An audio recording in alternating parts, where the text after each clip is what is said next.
I pledge allegiance to the flag of the United States of America and to the republic for which it stands, one nation, under God, indivisible, with liberty and justice for all. There he is.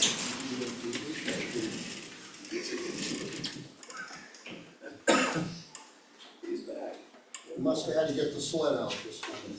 No, chiropractic took longer. We have 2 year commissioners that go to chiropractor this morning, I don't know what that's. Got me. Must have been a good vacation. Guess there was something Good happening. morning, Jeff. All right. Are there any additions or corrections to the agenda?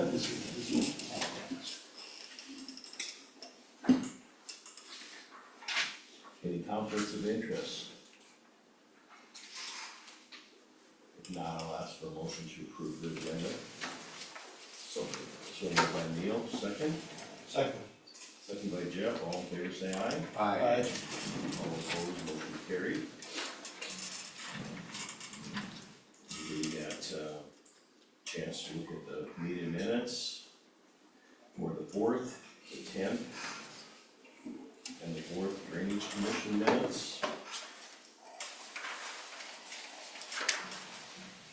Need a motion to approve those?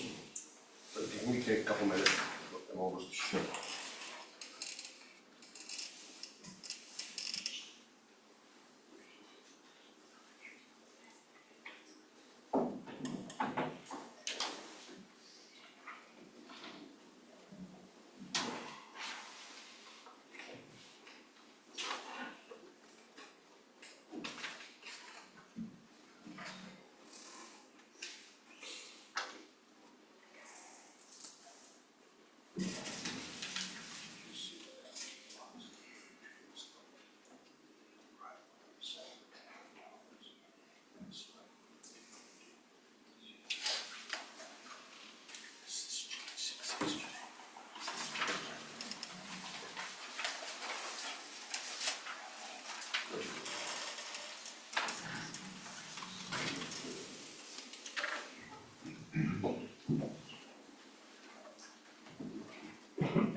From the meeting from March 10th, am I wrong in the second paragraph that actually Nick Moser was proposed to be retained by Brian Jordy, not by Austin to begin with?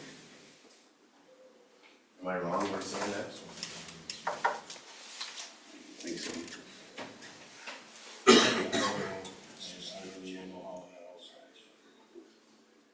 You're talking this one? Yep, no, on the 10th, yep. He was first proposed to be retained by, Nick Moser was supposed to be retained by Brian Jordy. Austin agreed with it, but actually I proposed. proposed Nick before that meeting had even started.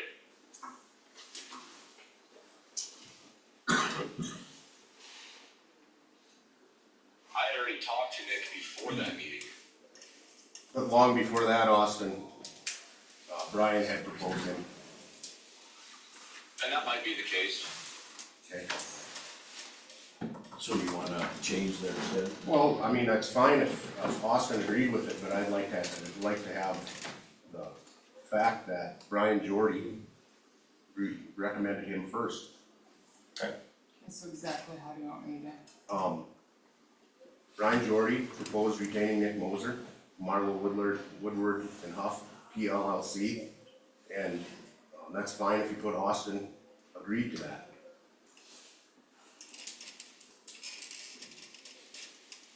Any other changes? Corrections? I move to approve all meetings with the change. Correction, we have a motion by Jeff, second. Second. Second by Mike. Any other discussion? All in favor, say aye. Aye. All opposed, motion carried. That included the March 4th drainage.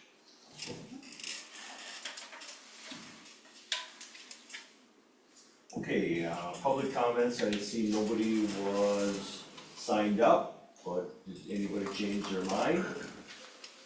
Yes. I would like to know why Austin never has to show up for his job. He's on the phone and this morning, He's on the phone. he's on the phone this morning. And also, if you read his job description, he's not required to be here. We may request that he be here, but he's not required.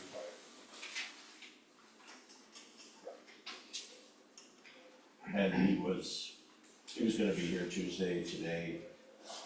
We have a late start in Eureka, and he has his boys, so I'm okay with that. But he is on the phone. So don't let anybody stop you from asking any questions or comments, okay? All right, Can I make a comment? yes, I'm looking at his job description and it says he/she shall attend meetings of the Board of County Commissioners whenever possible. Am I misunderstanding that, or did you just clarify that?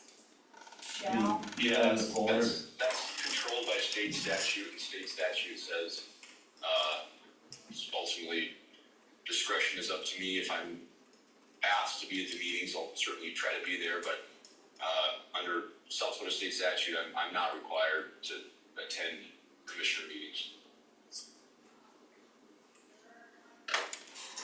and Austin knows as well, we would love to have him here, attend, and he certainly will, and I have spoken with him about that. He is available at all times. Okay, moving on to, Sid, you want to, kind of control, head this, you had called me on this pipeline, and derogatory questions. Yeah, did we ever get a bill for it at all? We haven't. Okay, so then I guess it's just kind of moot. So, I'm sure you guys all know that Spink County and Brown County have, requested the PUC. I think I individually sent you all that letter with, individually, or that Brown and Spink has requested the PUC cover the legal expenses for the interrogatories. I believe Spink's was, I think Suzanne Smith is the chairman down there, I talked to her a couple times. She said, Spink's was around 4,000 and I think Brown's was a little bit more, and that's through, Ryan Vogel and Richardson and Aberdeen. So they, I think, I'm not sure if it's on the, is today the fourth? Third, I think on the fourth. I don't know if they're having a meeting or what, but if there was a request for payment, it was supposed to be done by the fourth, I believe. So they were gonna see how that goes. I don't know, are we gonna have a bill? I don't know. Because we kind of I don't know. got started on it a Right. little later, and they really, Right. from what I understand, they weren't gonna bill us for what the one guy had worked Right. on. The $5. And it's only supposed to be 1,000. Yeah, well, still, Right. So I guess that's kind of, it. We haven't I seen would, anything. I would say we'll just wait and see what happens there. Right. And where are we kind of like on stall mode here? I mean, do we continue on with that? Do we, with the question? well, as far as I know, since, they put a stop to the eminent domain. Yeah. Summit has pulled their, They put it on pause. put it on pause, and they put the interrogatories on pause also. Okay. So I think we should still keep the guys on retainer. Oh, yeah, in case we need them. absolutely. Just kinda leave it at that. That's gonna be the end of it. For now, we aren't gonna pursue as far as filling them out or anything like that. I haven't. Did they ever contact you? No, Okay. which is fine, I mean, there was nothing So- to do anyway. So our meeting was on the fourth, right? And on the sixth, I think the governor signed it. Am I right? So that kind of probably explains why you didn't get it. He had emailed me that he may contact me, but he never did. Okay. I guess that's it for that. Okay, well, we'll just wait to see what the other counties do, and if we incur a cost, then this could be ongoing, you know? Yep. Okay? I have a question. Who, besides Austin, is anybody else on the phone or? There are 5 people on Zoom. Okay, Do we, do we know who they are? can we know? I mean, I know we can know, but do we know? The names are Bill Van Camp, Bruce's iPhone, Kathy R., Mark Hoffman, and Ron Bornman. Okay, thank you. Lindley, do we need to state that in, like, in attendance into our minutes? Oh, my face. That's fine. Thank you, Linda. All right, it was brought to our attention, and we did look into it, the Northeast Council of Government. Jeff, do you want to, do you know any action that's gonna be taken in the next zoning board on the comprehensive plan? Oh, yeah, it was brought to my attention by Mike. Right. That in our comprehensive plan, it was stated that the plan took effect in 2003, March, or I don't know. December It 30th. says something like that, whatever. And it went through 2023. Well, I never realized that, and I thought, well, once I did see that, pointed it out, I thought, well, this thing, we don't have a comprehensive plan. Well, come to find out that we still do, it is in place. But and we had talked about this at zoning meetings when we first started redoing the zoning book 5-6 years ago, whatever it was, that we would do the zoning book and then probably go through the comprehensive plan. The comprehensive plan is kind of what the county's goals are for the county. I can see there may be some statistical changes in it. I read through it a couple times in the last week here. We didn't lose as much population as we projected. Well, I don't know where we're at right now, but we're pretty close to that. Yeah, I think it was 1,900 in 2020 is what they were projecting. It's Yeah, and 24 something, and but I'm just making light of it. Yeah. But it's gonna be mostly statistical stuff. We'll let the zoning board go through it, and if you know, we think some of the goals in our county are different, you know, we're an ag county, really.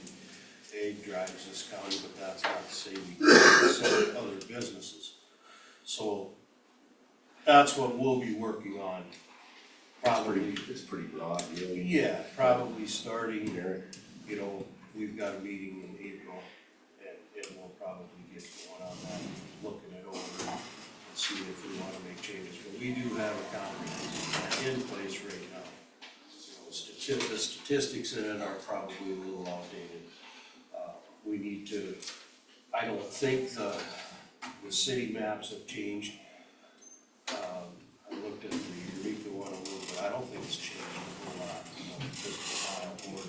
We'll take a look at that stuff, and that'll be kind of our next project, and so. Is that something, being, you know, I've seen on the bottom, Northeast. Yeah, Council, we'll be work with with Eric. We'll work with him. At our next meeting, we'll kind of just discuss it, and then we'll probably set up the next meeting with Eric to kind of go through the thing and see what we want to do. And he'll actually write it, once we've made changes, he'll rewrite it. Do we have the reason, I know we had an air motion to extend it, which we are not, do we? I don't believe we have to. It was explained to me that it's in place, so we don't So have it to. didn't really expire. It didn't really expire. But Now- do we as commissioners have to make a motion give direction to the I don't zoning think board? so. Because it's your baby. mean, I don't think so. Is No, Austin on the phone? You don't need to. Okay. That's the zoning board, if that's one of those things, if they wanna start looking at that, they can. Okay. We would recommend, Yeah. as a commissioners, that the zoning Yeah, board would that's update fine. it, so. Okay. All right, anything else on that? So I just and emphasize that we do get it done and not put it off too much longer, because while Eric says we're covered, he also states that he's not a lawyer and that we should keep in mind that there's potential legal aspects to consider. So, as long as there's no lawsuit going back over the last year and 3-4 months, maybe we just got by all right. But there was a case in 2002 where a farmer wanted to put a 20,000 foot head feedlot in, and it was met with resistance, and it went to court. And the case, it doesn't specifically say that it's apple for apple similar to where we're at, but the county lost because they put an ordinance in place to stop this, and they didn't have a comprehensive plan. So, fun fact, That was Yankton County? it was Yankton County against Tiny Farms, so. Well, Austin, if we would make a motion to extend that date on the, comprehensive plan, you know, just for that reason, is that something that we can legally do?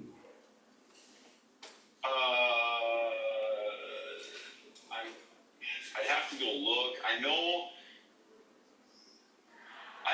when you put one of those together, that you have to go through the similar process of an ordinance, with hearings.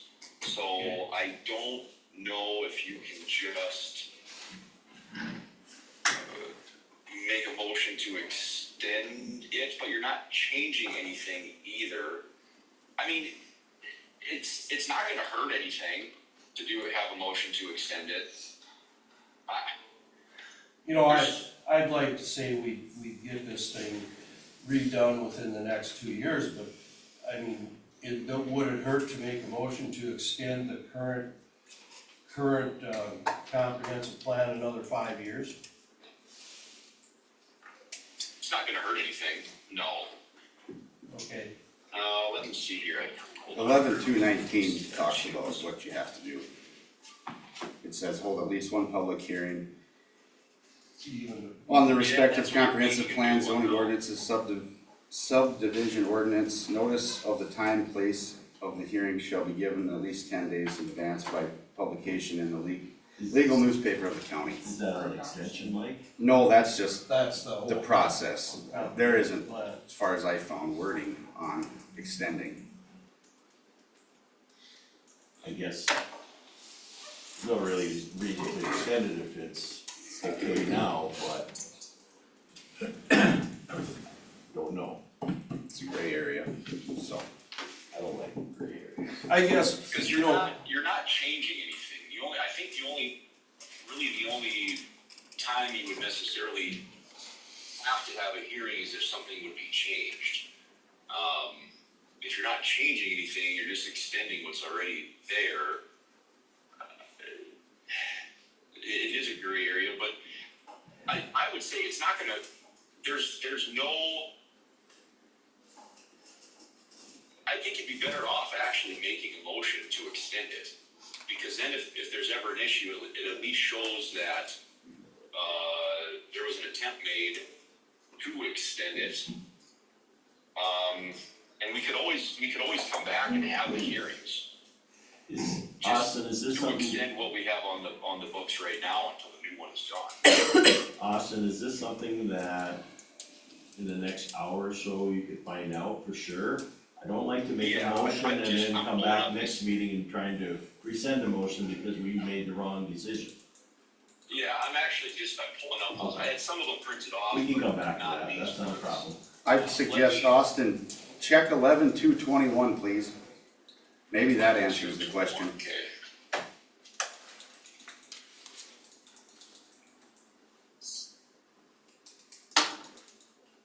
I've got 11.2.20 printed off, but not 21.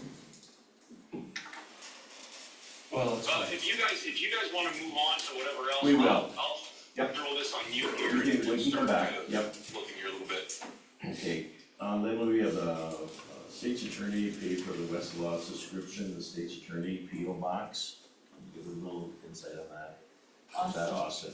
Yeah, Austin, so the Westlaw, that's what I'm logging into right now. That's what I do all of my legal research on.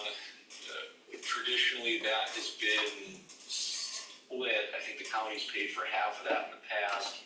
I'm no longer doing civil work. I've got a few probates I need to do, but that's it. And for those, I've got all of that. I mean, everything's printed off. There's no legal research needs to be done. But that's when I'm going in and researching cases, finding statutes. Westlaw does a very good job of compiling everything, putting notes together, giving information on how statutes deal with other statutes. It's the same program that most attorneys I know. It's what the AG's office uses. It used to be like $370 something, I think, a month, but now Westlaw instituted a AI system that will make research so for right now, I could go. I don't have the AI system yet because I haven't re-upped my plan. I could go type into the AI system. Do you have to have a hearing to extend anything, whatever it would be, a comprehensive plan for this? And it's gonna kick out an answer for me and give me all the citations to exactly what statutes and case laws it's pulling it all from. So that AI system's making my life, my research, significantly faster, significantly easier. Unfortunately, their prices are going up significantly because of that as well. So that's what that one is. And the PO box, that from here on out, that's only going to be used for state's attorney. Okay. So what's the cost? Do you know what the cost of subscription is, Austin? I had emailed it to Lindley. I don't have it in front of me.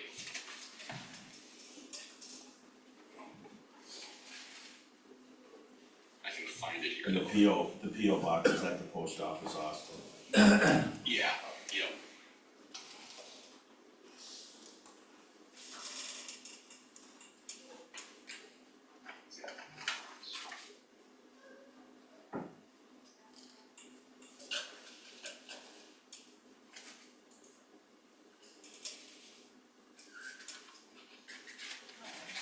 $632 to $743 a month. Max would be $750. 600 to $750. A month. Oh, a month. And it was what, 300? 370, $9,000 max or less.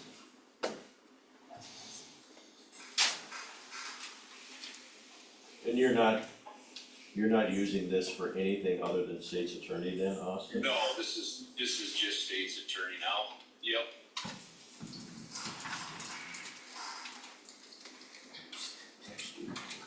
So what's this all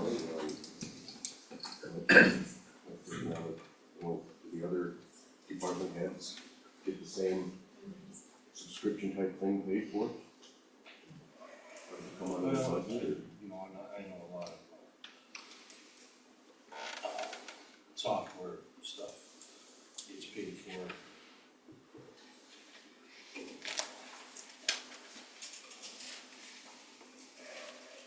So in the past, did we split that cost with you, Austin, at all because of the private practice or?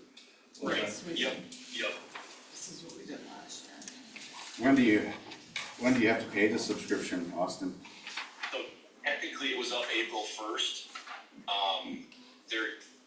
They're giving me an extension here just because I called them on Tuesday and let them know that our meeting was postponed because of weather and all that stuff. So they considered it an act of God, and just gave me a couple day extension here to get it figured out with you guys.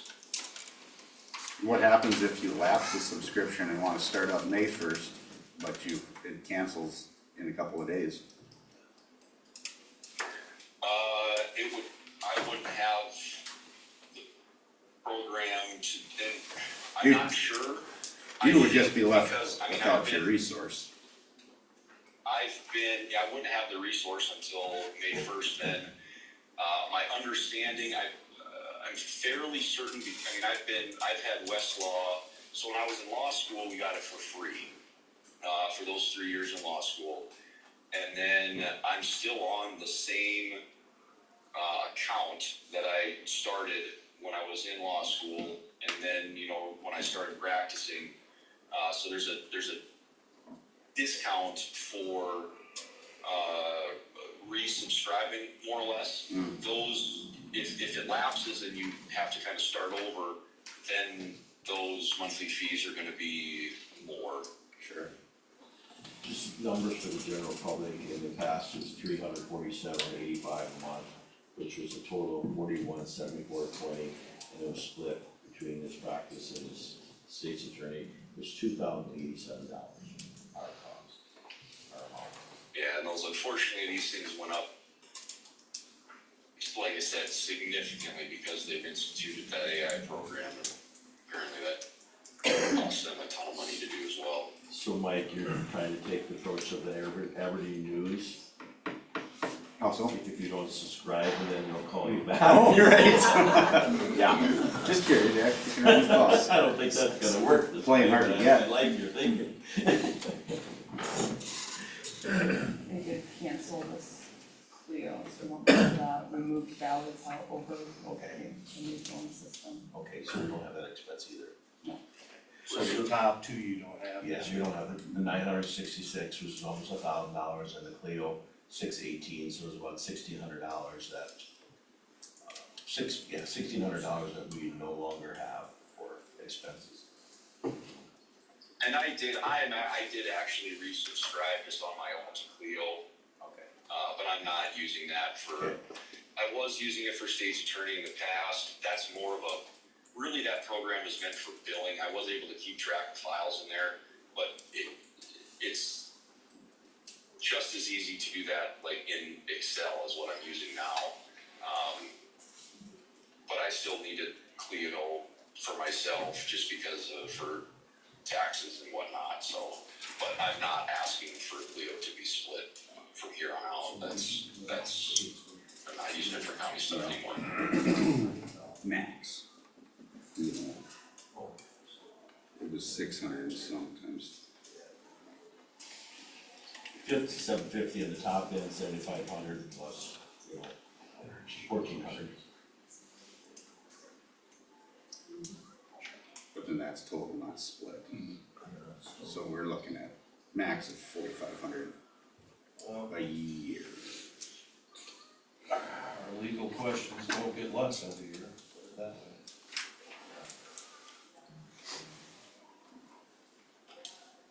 I'm no lawyer. Is it paid monthly or is it just 1 year? This is the It's annual, monthly.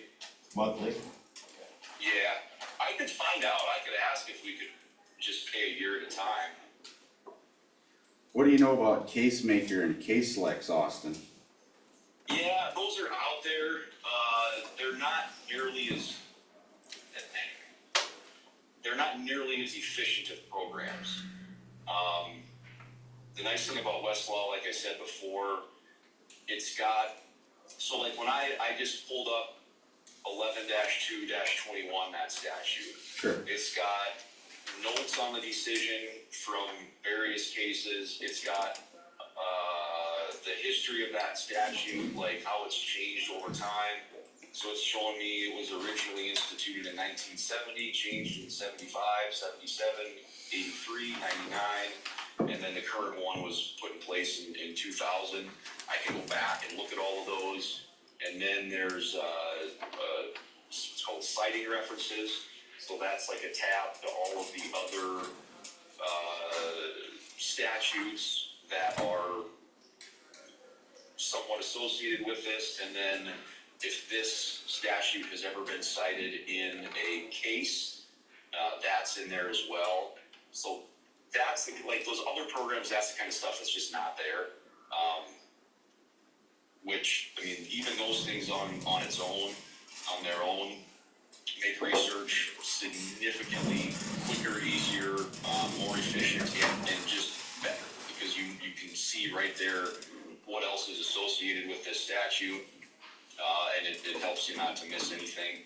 Which those other programs just, that's not there. You know, there's no cross-referencing to everything. And now with this AI deal, you know, that'll even make it 10 times quicker. I sat through about an hour presentation that the guy gave on the AI stuff, and it's unbelievable. I mean, it's just, it quite frankly, it damn near does legal research, does that job for you. What traditionally would have taken me 2-3 hours to do, I can have done in 20 minutes. So it's just way more efficient. Yeah, the days of attorneys' books sitting in the back are over, they just collect dust. But the cost of attorneys goes up. Oh, yeah. I guess I would suggest pay 1 month and let's revisit it next month. So we can think things through, just put it back on the agenda. So it doesn't lapse, that's my thought. And then we'll have it clear, we'll know exactly what it's gonna cost, because we don't know today. How about we do 3 months? 1 month isn't a very, very good test.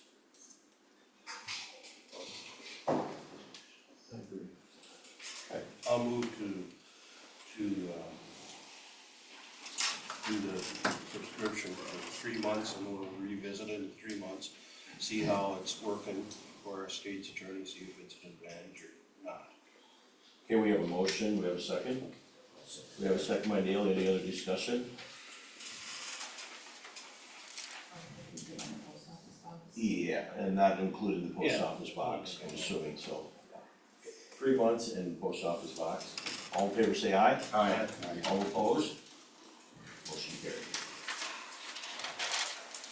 That was the 749 one, is that what you guys, or 750? Just so I can let them know which plan that is. Yeah, well, Whatever he told us. You said it was between this and that, We said- you didn't yeah, describe the difference what, between the what's the costs. differences? That's the cheapest one, the other ones just go up from there, so. Yeah, Which one did you want? That one will work fine. okay, all right. I thought you said 642 to 750. The question was asked, 640 to 750. Is there other choices in there, or is that, you just didn't know what the amount was, Austin? Where was the 642? Thought that was the increase Oh, for the year, no, it was 300 some. but that was only half. No. Cause I've got the options that I had emailed to me, 749, 855.30, and then 1,269. All right, we'll go with the 749.50, if you think that's efficient. Yeah, and the difference is there, it's just how much content is available to you. Like the 1,269, that's like absolute max, everything. Really all I need is South Dakota, the 8th Circuit, and the Supreme Court, which is included in the 749. Okay. Well, that'll give you the opportunity to check it out, Yep. see if it's what you need, okay? All right, Sounds good, thank you. okay, thank you. We're gonna move on to, we have Brooke and Hunter here on the 1015 Director of Equalization, tab number 1. Basically what it talks about is options for Director of Equalization Office. Option 1 is do not replace the secretary's position as recommended. Or 2, advertise for secretary in the department for 35 hours. And that basically would be a gross pay for deputy would be $41,550.60 with benefits approximately $55,000. I will let Hunter and Brooks speak first of your recommendation and then we can go from there. Okay, so the first option, we would recommend you don't be You would recommend the first option? yes. Okay, So I kinda try to be as specific as possible, so if you guys have any questions about any of those bullet points, please let me know, but we are not like gonna not have the office open at all. Like this is mostly just for the summertime months, so roughly the middle of May to like middle of October. When you're gonna be doing most of your assessment? Right, cause we don't go out like this. So, and you always go out together. correct. And in the past, you had somebody in the office answering the phones and doing what? So we would have, so if someone wanted to come in and get a building permit, a conditional use permit, they could get that with Sharon. Also, we have appraisers that come from Aberdeen, surrounding areas, they would come in and get property cards, or they would look at our sales.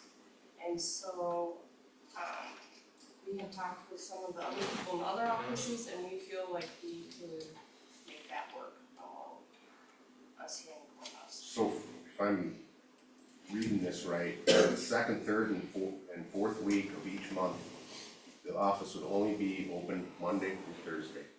Roughly, yeah. Yeah, the first week of each month, you'd be there 5 days. Yep, and that's because we have to do our monthly transfers, sale transfers, and so if we get behind on the sale transfers, then we have people from the appraiser world, they get mad because they rely on that data for members to sell their house, or to put their house on the market. So, we just want to stay on top of the paperwork, so then. So all the conveniences that were offered beforehand, we have a plan of attack, that nobody comes blindsided to the office and it's not. Correct, it's Done all going, those things too. yeah, it's gonna be a little rocky in the beginning, cause we're gonna have to train, like, the people that normally come in for the information, we'll have to let them know, and they might forget, but, we're gonna put something in the paper, we're gonna put something on the website, we're gonna, Put some on the door too. yep. Yeah. Yep. Now, the Mondays and Thursdays, we're gonna try to stick to that, but it doesn't always work that way, it's gonna be kind of a try, this year's gonna be, if you allow it, it will be a try, for this first month, though, definitely, we should know if it works out. But, we figured Monday, because that's usually our busy day, and then, we were thinking Mondays and Fridays we'd be in, but not everyone, sometimes the schools don't have people, they don't work on Fridays, so then they'll get the opportunity, if they don't have school, then we can assess the property on Fridays, and, usually Fridays is a slower day for us in the office, so then we're like, well, we'll just do Thursdays instead. That's how we came up with Mondays and Thursdays. Well, as far as I'm concerned, if you're comfortable doing that, I would definitely go with your recommendation of option number one and see how it goes. Come back in 6 months and see how it's working, and if we got problems, well, then we deal with them, figure it out from there. Okay, then we're moving on, there was a minimum request, but number one, for additional use of personal cell phone, $30 a month for Broken Hunter, and also, clothing allowance, $200 a year to purchase clothing that clearly says McPherson County, which is crucial since not everybody knows it, and that's $200 per person. Should be a total of $640. Yeah. I'm good with that too. I think it's good that you're represented, that you have a title. Yeah, it doesn't look as professional when you show up in just Correct. a t-shirt that says, Eureka Patriots, or, yeah, it's just, we're trying to get it so it comes across as more professional looking one, so that's why we put that in there, but, 6 months? Yeah, I would. Okay. Do this summer. Yeah, that'll get you through most of the summer and we can see how things go. Do we need a motion on this? Yeah. Okay, I'll move to go with option number one and reassess it in 6 months. I will second that. Okay, we have a motion by Jeff, we have a second by Sid. Any other discussion at this point in time? We are not going to replace the position, but with that, we have number one and number two, which is a total of $640 with a cell phone expense and clothing allowance. Any other questions? All in favor say aye. Aye. All opposed? Motion carried. Anything else from your office? Next week is the equalization meeting. Yeah. It's gonna be pretty brief, guys, so. We're gonna have 5 stipulations, they'll probably be like 15 minutes long, it's gonna be pretty cut and dry, so. No big issues. We handled it ourselves. And then how did your meetings go? When you met with the cities? Good, so none of them advanced to the county level, so. Yep, so we took care of it at the local level. So. They have been dealing with the individual from our end of the county, Brooke, Tiffany, Lindley, and then I was blessed with a phone call for 2 hours and 49 minutes on Sunday. It's an individual that there's nothing more that can be done, right? So that person was going to come to a public comment on Tuesday and hopefully have a meeting, so we'll leave that go, right? Yep. That's what they noticed. Yeah. She was gonna call you all, and I said, she didn't need to, because I would talk with you about that. Okay. Okay? All right. Thank you. Yeah. Thank you for all you do. Thanks. Thank you very much. Thank you guys. Just for reference, when is that meeting next week? Day and time? Tuesday at 10 o'clock. Okay. Okay.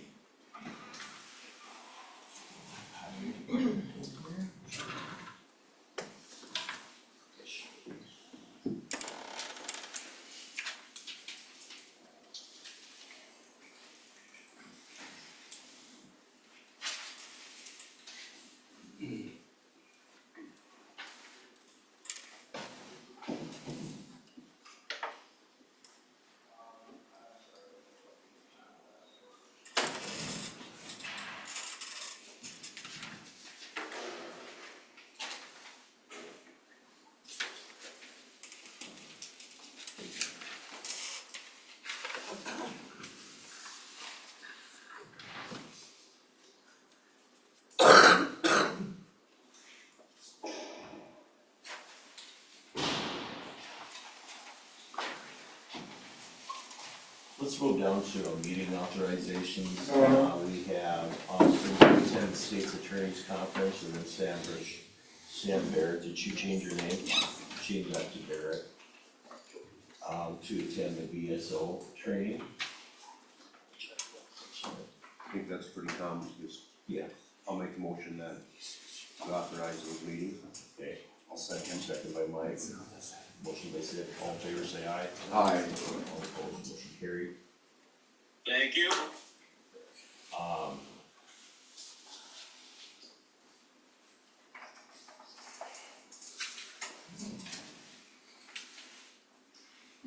And we have that meeting on the 8th.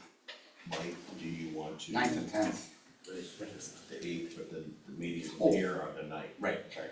Are you thinking about going to Roland, or you wanna meet up with us? I can meet up with you guys if it makes more sense.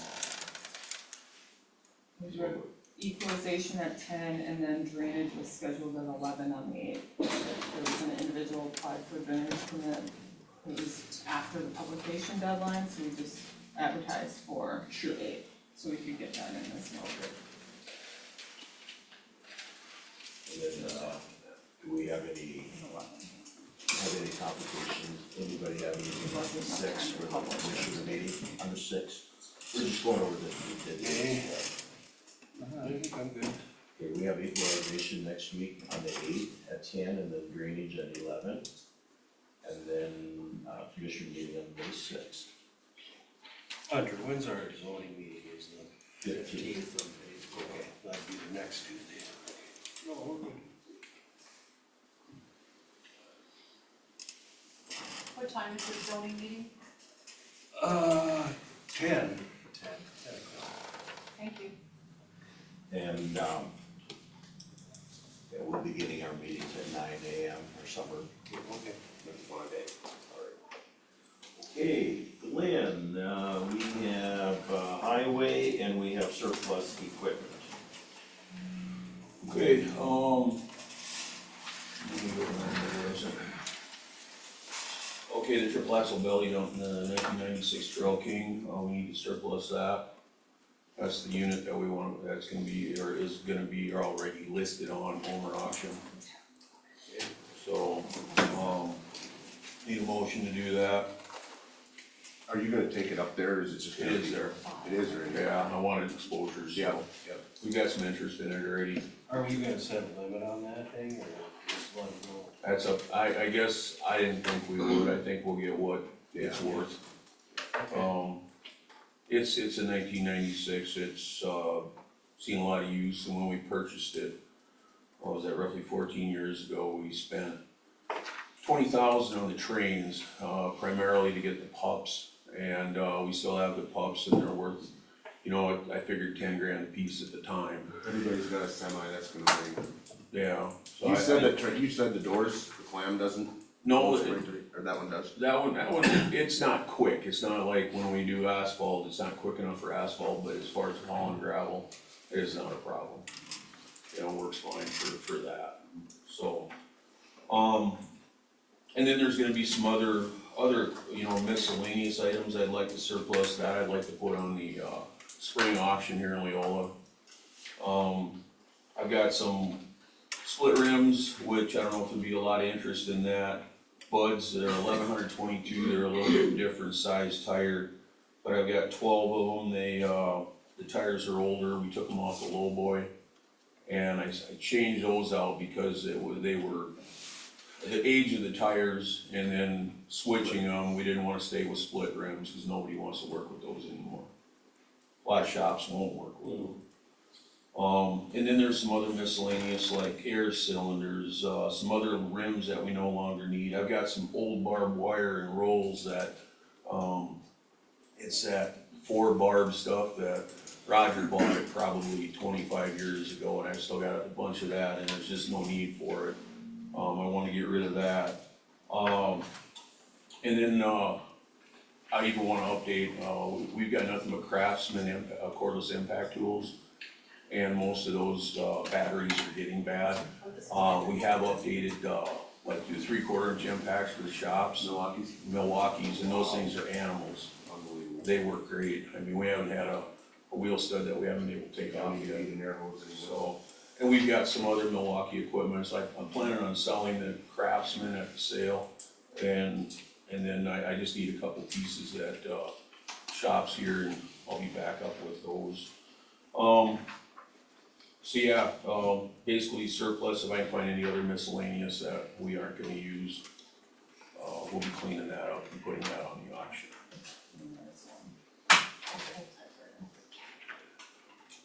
Any questions on anything for the surplus? Okay, I would, ask for a motion to surplus that property. So moved. So moved by Mike, second. Second by Sid. Any other discussion, everybody knows what we're surplusing? All in favor, say aye. Aye. All opposed, motion carried.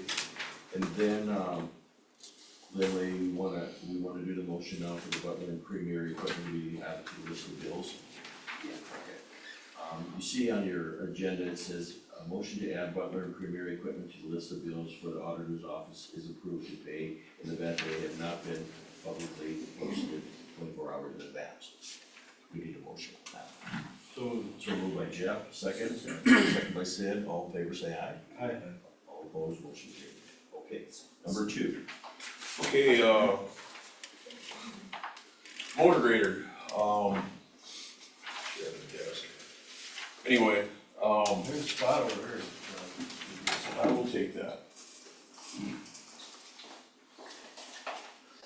On the motor grader, you guys motioned, to purchase a motor grader for next year. I sat down with, Chad Morgan, Butler Machinery, and, did some changes, and upon your approval, I'd like to change that, be a little bit, about $1,400 more, but after going through it, upfront in the warranty, they bill us $18,000 for mileage. Whether we use it or not, we don't get that back. So anytime they leave Aberdeen, there's zones that they have, the Leolas, and this zone costs us $500 to bring them out from Aberdeen to here to work on a motor grader. Eureka's $700, they're in two more zones away. And depending on the blade, Greg McCulloch's blade, the ones he's running, the 150, we've only had 4 service calls in the last 4 years. You know, so my thought was, they have a premium circle that they offer now, and, that's right at $15,000 for that. And I'd like to upgrade to that, no maintenance, no wear shims to purchase, anything like that. So it would be to me, it'd be a plus as an upgrade. I'd like to drop the mileage and pay as we go on the mileage, because pending the blade, you know, you're just not utilizing that. And I can't see giving them our money up front and letting them use it, you know, like the way I'm looking at it. And the other thing I thought of doing, being as if I drop the mileage and I gain the circle, is increasing a little bit on the warranty. So if I go up to $439,883, I end up with, instead of 7 years, $7,500 warranty, I end up with 8 years, $9,000 warranty. So I guess I'm asking for approval to change that. The overall cost of that, Yeah, about 1,400 more. It was 40, well, last meeting it was $437,000 some odd dollars. well, you know, for that, those extra hours for warranty, that's usually probably in the area where you're gonna run into more stuff for $1,400. Yeah. Considering we just increased the mileage, or sorry, the warranty on Josh's blade by $500, and that cost us $5,040. Yeah. So I think it's a good way to go. So, What do you guys think? I agree. I'm good. Lynn had called me and I said that, we'll take his recommendation. I don't know, what's that? do we have to rescind our motion on that, or just addition that to it? Yes, yep, just a motion to approve the changes with the price and the warranty. I still make that motion then. We have a motion by Neil, we have a second? Second. Second by Jeff. Any other questions for Glenn? All in favor say aye. Aye. Thank you. Item 3, Game Fish and Parks has approached me again, and, they've got some projects on section lines in the county that they'd like to do. I'm gonna do an estimate on there, and like last time, they paid us to do the work. And to me, it's a win-win, because not only does it, you know, it's benefiting us and our local landowners. I've had more compliments on, the projects that we did last time. You know, people accessing, you know, ground, and it's at their dime. So, I know that one you did, west of that pit, I've never seen that section, that's so good. yeah. I mean, that's just tremendous. I've had a lot of compliments on that one from Brad Newhart, you know, and other people that are utilizing that, and along with some of the other ones. I did one by, west of Wayne Finks was one they wanted improved, and I had landowners asking me to improve that, you know, years prior. So it's a win-win, and these are, one of them is located a mile west of Eureka and south. There's a slough down in there that they're going around the slough out on the private property, and the landowners there have been complaining about it, and now Game and Fish came in and they want me to improve that and fix it, so, again, Down that one? a mile west of Eureka going south. It's, As far as getting material, gonna get it right there. Oh, okay. I'm gonna scraper, there's a good hill on the south side, and I think we should be able to do that. And I don't think I'll have a problem with the landowner, because they wanna see that done, so people quit driving on their property. So, I will be doing an estimate on that and submitting that to them, and last time we did it, they've been very, very happy with us. So, some of that money that the hunters spend in that $10 habitat fee is coming back to us, so. That's more so just an FYI for you guys. Reseal projects for, Say, Lamb, I just yeah. wanna, we do get paid, I mean, you get paid well for what we do for the South Dakota Game Fishing Park. I was asked that question, how come we're doing section lines for them, and I said. They're paying for it, and it's benefiting us. Okay. You know, that's the thing, it's benefiting us. Again, like the section line Jeff's talking about, I mean, there was a low area through there that the landowners were having problems going through there. And we went in and fixed it up, and they paid for it. So it's a win for us. It'd be different if we were out there on their property fixing things solely for them. But one was done up by Kuntz's. The only complaint I had about that from one of our local landowners that had nothing to do with that property, he said, well, yeah, but it's not wide enough, I can't pass somebody on it. And it's like a section line, you're not supposed to pass people on that, but, you know, it was what it was. So yeah, it benefits us, it does. Item 4, reseal for 2025. You guys did a road tour. Right now, I've got on the plan for the remainder of County Road 23, the Forbes-Wetumpka Highway. There's 15 miles, 13 miles there and 2 miles on 18 that is, we're gonna reseal this year.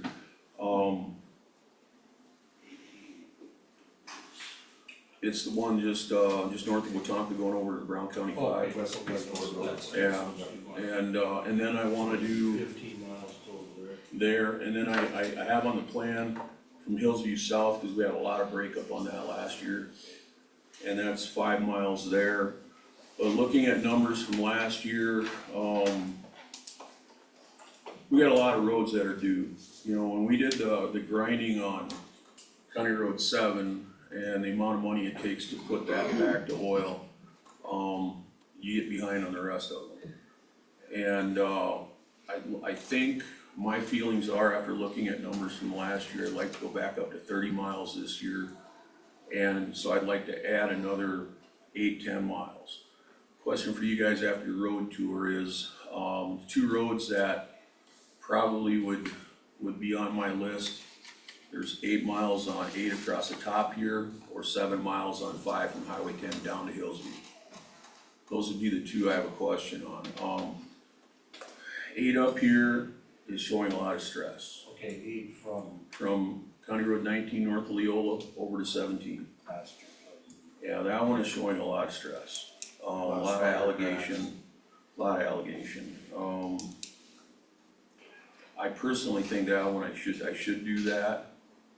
And then next year, I know you guys, I think you've had a lot of questions about when we do the retop on 23.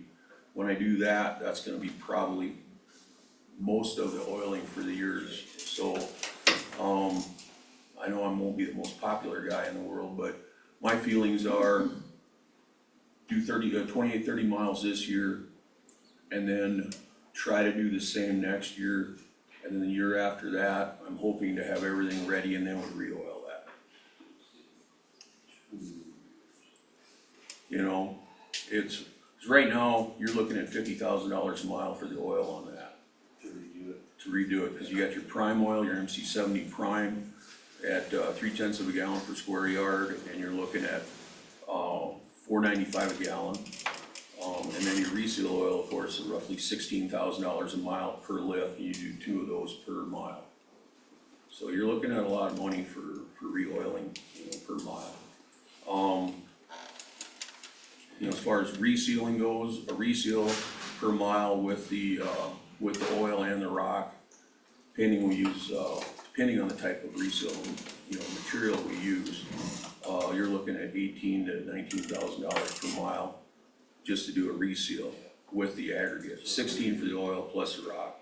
We're looking at about 550 to 600,000 for 30 miles. Yeah, I was looking right at just the oil. Just the oil, you're looking at just over 500,000, 505,000. You know, it depends on how it goes down. You go out crushing gravels. I can get by without crushing this year, and I can probably get by without crushing road gravel next year, but we are gonna have to look at crushing reseal material. Our P-rock doubled in price last year, and they increased it another $1 this year. So I'm at $16 a ton for P-rock, then I gotta bring it out of Harriet. You know, I'm not gonna say it's gonna be a lot cheaper to put up a pile in McPherson County, but if we can process the material here, go with the state spec resale material, we're gonna save the haul and then we'll have it right here. And we are gonna need some. The pile I've got at, the op pit, it's dwindling, so. And, that's gonna cost some money, cause 20,000 ton, I bet you're looking at 300,000, just for the material. The other option, I was considering talking to some of the private contractors and see if they would be willing to put up, a pile of spec material, and we purchase it from them annually, you know, versus laying the money all up front. And I think Bob Jacobs might be one that might consider that, Yeah, check into it. so. Kinda what I'm thinking, so any thoughts on what roads, you know, is 8 okay up here? You know, you guys drove them, you guys have an idea? It's rough. You know, we talked about, you know, eliminating some roads in the future, and that's not my area, so I'm not gonna say anything. Is a road we want to keep, put it that way. The one thing about 8 up north is, all the hills, Yeah. maintaining those gravel is Washing down. a lot harder. Like 18 down there, we discussed on grinding that, and that one eventually will be ground. Whether I'm here yet at that time or not, I guess, but that one should be,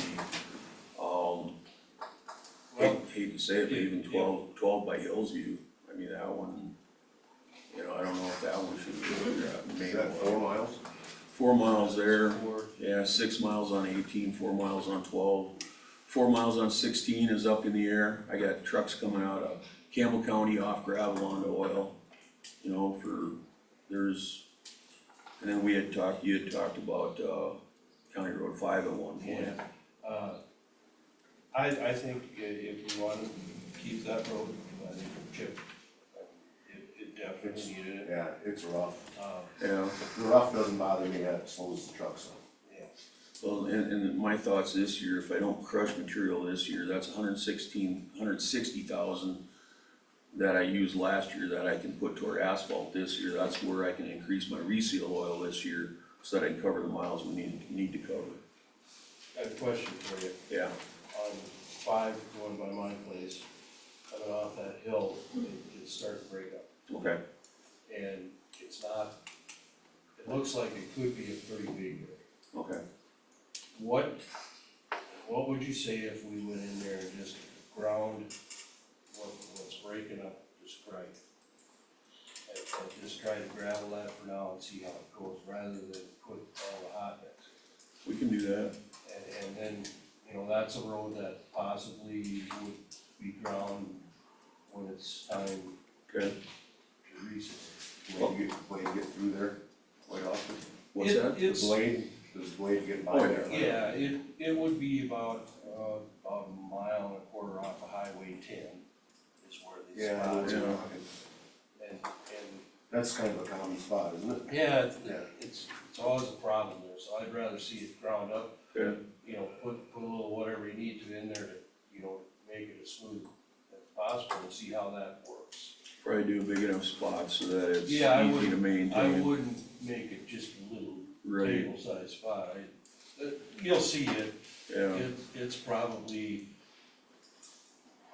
You wanna do a quarter mile or a half mile? The spot that's breaking up is probably 75 feet or so. Yeah. On the one lane. Is that something you need to put a sign on then that says? Yeah, we'll have to put some type of, What I'd like warning to sign see us there. try that Yeah, on this road and just see how that works. And if it, once you grind them and you drive it for a few years, it makes the base better. yeah, And then possibly, if we aren't gonna grind the road, then you look at re-oiling, could re-oil in that spot. yeah. Well, I drove it on Sunday, they're getting more and more dips, and I see a lot more cracks that the frost came out now. Yeah. And So it's kinda actually, like we road, the Hillsview Road. and actually Yeah. about It is the, you know, the mile, when you get over from my road, the mile going south, that really looks like it could explode and break up. yeah, I'm good with you trying that. Okay. I don't think my neighbors will have a problem with, patching their gravel. then I'm gonna wanna do about a quarter mile, so that it's easy to maintain with motor grader. Don't have a problem. Yeah, cause if you don't do it long enough, it's really gonna be hard to work with. Okay.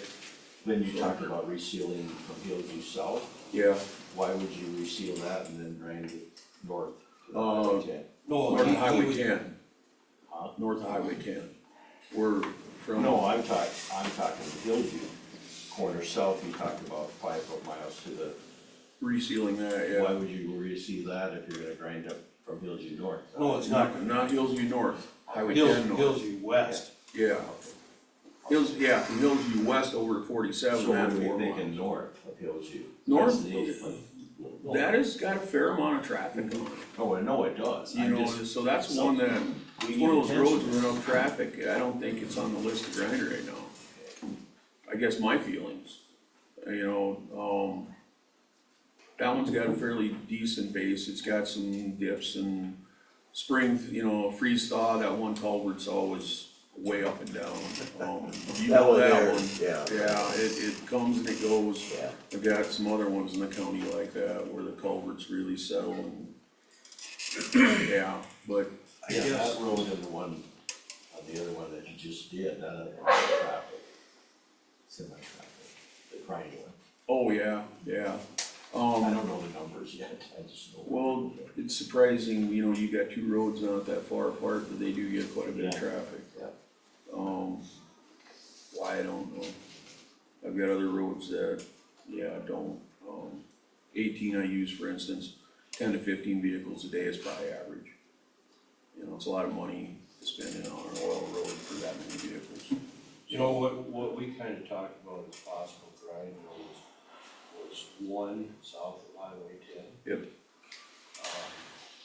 The Hillsview one you were talking about. The number 5 by my place, number 18 Right. there. What else, anything else over here that we kind of, the rest of the one coming out before us. State line. State line. I struggle with that one because of the Hutter rate traffic. It's kind of a nightmare to try and maintain from the colony north, those 3 miles. And I'm thinking if we ground that, it might be another nightmare trying to maintain that. It is an old style road with, like the older ditches, it was never rebuilt. And then Dickey County has, put some money into that one in the past. And, possibility I can get some more money out of them to do that. Can you explain to us, where Dickey and McPherson County, what roads we take care of on the state line? We take care of the oil, Dickey takes care of the gravel. In that county, in their area, they take care of the gravel. So they come all the way up to the Oxiana headquarters. Right, basically, up to then. the county line there, and then we take off from there and take care of McIntosh County over to County Road 17, the Snake Road. And then from the Snake Road to 15, McIntosh takes care of that. Up to this road. They take care of it over to the Long Lake Road, County 15. And then we maintain it from 15 over to Sugelmeyer's Corner. Gotcha. So that's, That's the end. it's kinda always been that way. We mow, We mow both sides of the road and what we maintain. McIntosh and Dickey only mow the north side and what they maintain. So then I have to mow the south side. I don't see it as that large of a cost to do it. And I like it mowed right. say we have to put some tariffs on them? Might have to. Might have to. Yes, Mike. Mr. Chairman, Dickey County does the snow removal on the state line also. Just for that, and if you haven't been up 23 lately, today would be a good day. It's terrible. I expected, like all the other gravel roads right All the now. So anyway. Yeah, I've got more. I've got, I rake Collings all over. Yeah, they're a mess. But guess what? I'm not gonna complain about the moisture. No. Dust control. We needed that. Dust control. Speaking For of the dust roads. control, someone told me that they had a chipped road and they had all that crazy dust. It seems to be worse than the gravel road going down to the lake. You know, if you turn on that road, the dust hangs in the air. It's terrible, and there's so many trucks, especially in the fall. And she said she had the county come out and put some kind of a sealant to control the They dust. probably did May water. I'm not gonna do that everywhere. We can't afford it. It's, I've considered it, but it's a lot of money. And, I guess unless the commission says different, where do we start and where do we stop? I've got a lot of people that live on gravel roads that have dust issues. But the chipped one is, the dust seems to be worse. I travel both. Like on the state line or going down to the lake. And when you're on a chipped road, that dust is different. You're talking You're like- shift road, We wanna Well, whatever you did to a road. ground it. Ground it, okay, Yeah. whatever. Yeah, Probably that's, darker. Yeah, you're gonna have just, black dust. yeah, you guys experienced that on 5 north of 8. And that's still a great gravel road, I mean, it just, Yeah, right away, we had a bunch of people in here fighting it, and after the fact, I had more than one of those people come back in and say, not a bad road. you know, like your road, there's too much traffic to leave that gravel. There is. Yeah. So it's our plan to get it yeah, I back. got another rock chip the other day. Yeah, I just, join the club, everybody gets. Yeah. yeah. Yeah, and actually, the longer we let it gravel, the better road it'll be. After it Well- gets repaved. We'll go up and we'll mark the bad spots. I'm hoping now they show up with the moisture. And we mark the bad spots, and my plan is to dig them. Wasn't there some getting soft again that fabric didn't get put in yet? All Yeah. over the place. Yeah. And if you don't fix those and you put it back to oil, you got nothing but holes everywhere, and then you got repair costs. So, So, item number 4, we'll move on here. Glenn, do you have everything you need from us as far as what you're thinking to do and?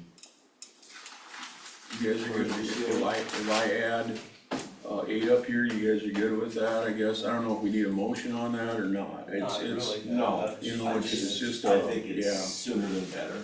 I mean, it needs attention. Yeah, it's breaking up, it's dry and it's due, cause that one was supposed to be done last year. The old map, that one was supposed to be done last year, and we just, like I said, when we grind road, that changes our schedule, and I don't think we can let that go too long. By doing it this year, how many years, this is 6 then? Yeah, yeah. 5 is kind of. Yeah, it seems like 5, 4 is. after 5, any chip seal, schooling that have gone to anything more than 5 years on a blotter top road, it dries out, starts to break up.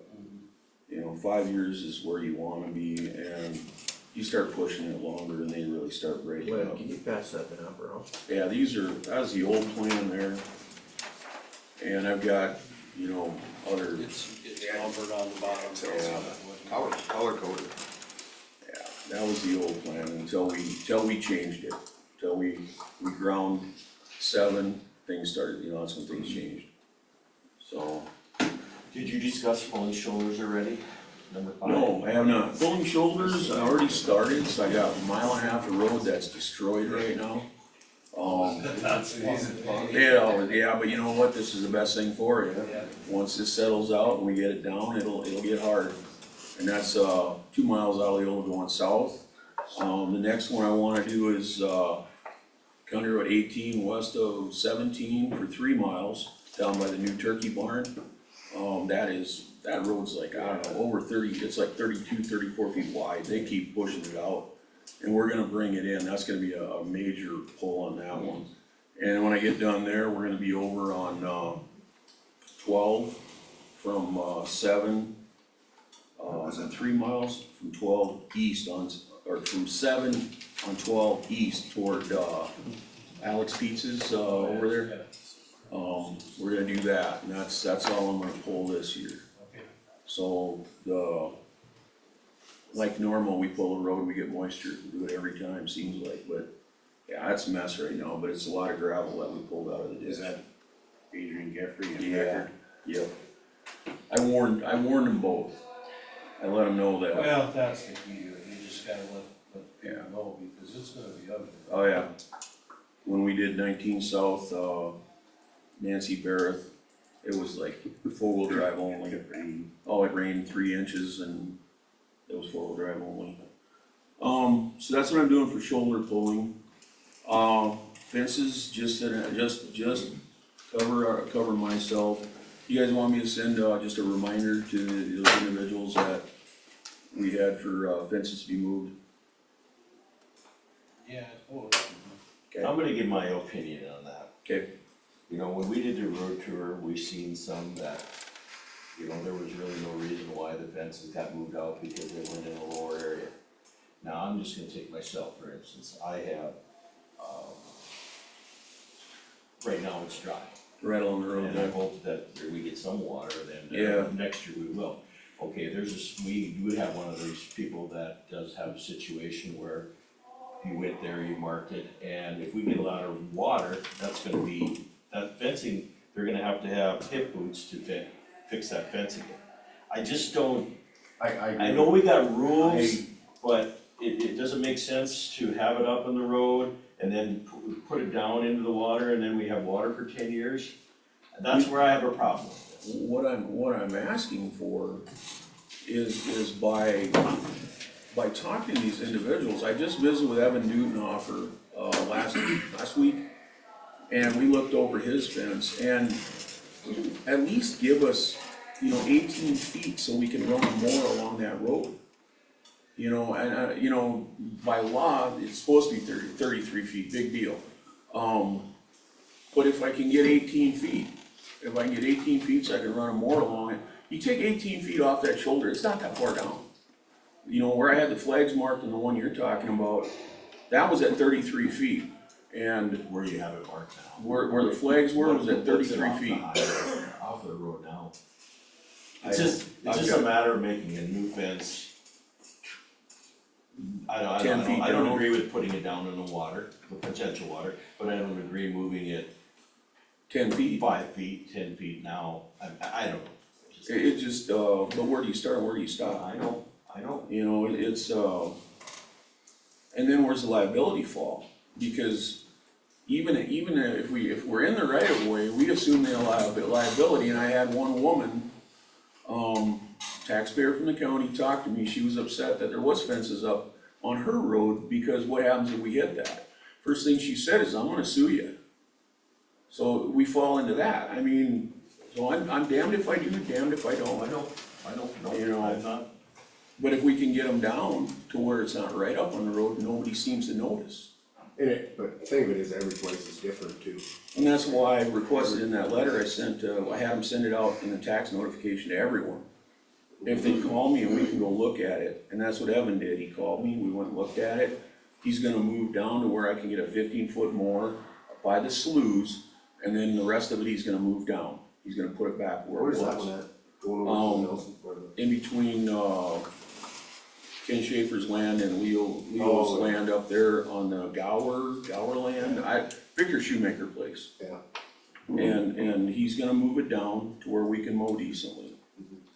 And, it wasn't hard to do, and I've had several people since I sent that letter out, call me and ask me, do I need to move it now? No, I'm not asking for that. When you rebuild it, can we get together and, you know, and decide a good place to put it? You know, I guess we just need to know, cause we'll get a phone call once you get the letter, send the letters out, which we authorize. yeah. Yeah, you guys made a motion October meeting of last year. And, yeah, cooperation, you know, in the high water years, a lot of people moved out, they asked, they moved out. And there's some of those that, you know, I'm not asking to move them all the way back down. You know, I'm not asking for that, and I guess all I'm trying to do is maintain the roads and cover the county to some degree on what we've got. Leo, did you have a question? Well, as far as, State your name, Leo, Oh, please. It's probably- I thought everybody knows. No, No, nobody knows. I do, but. got a reputation. I'm Leo Villar, There you go, thank they're you. from Long Lake. But anyway, you know, I've got a number of places along the highway going up to, Long Lake and over by Newtown Corner, where, I asked the state if I could move the fence up. And really, they had no opposition whatsoever how far I go out. The only thing is they want to have breakaway posts, no railroad ties, no REA poles. You know, so if somebody does hit it, it may scratch up their vehicle, but, so that's, you know, that's one option. I mean, the state has been very cooperative about it. And I know, you know, well, southwest of my place, if I go out any further, I'm gonna be down in. That's a bad spot. Really bad, you know, if the cows, even if the cows are bulls, they usually have bulls in there, they wanna walk along the fence to get stuck in there. You know, so I stay up there and, I don't know, if the cattle, I don't really understand it. If the cattle take, you know, if they graze or if they step it down or whatever, we don't have to worry about snow then, do we?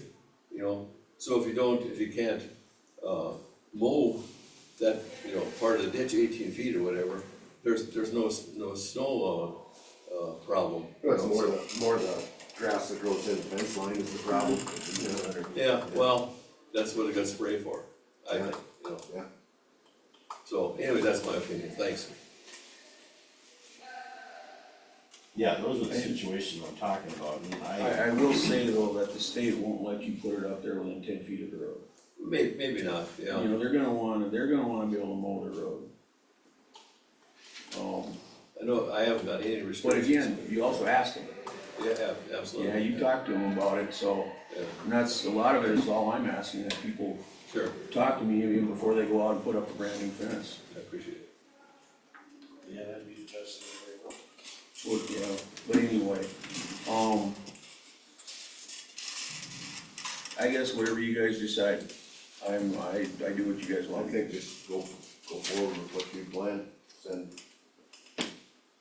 notices out. Okay, The snow removal, did you run quite a bit? we ran the oil here yesterday, the guys over there didn't think they had the snow they had, they're out this morning.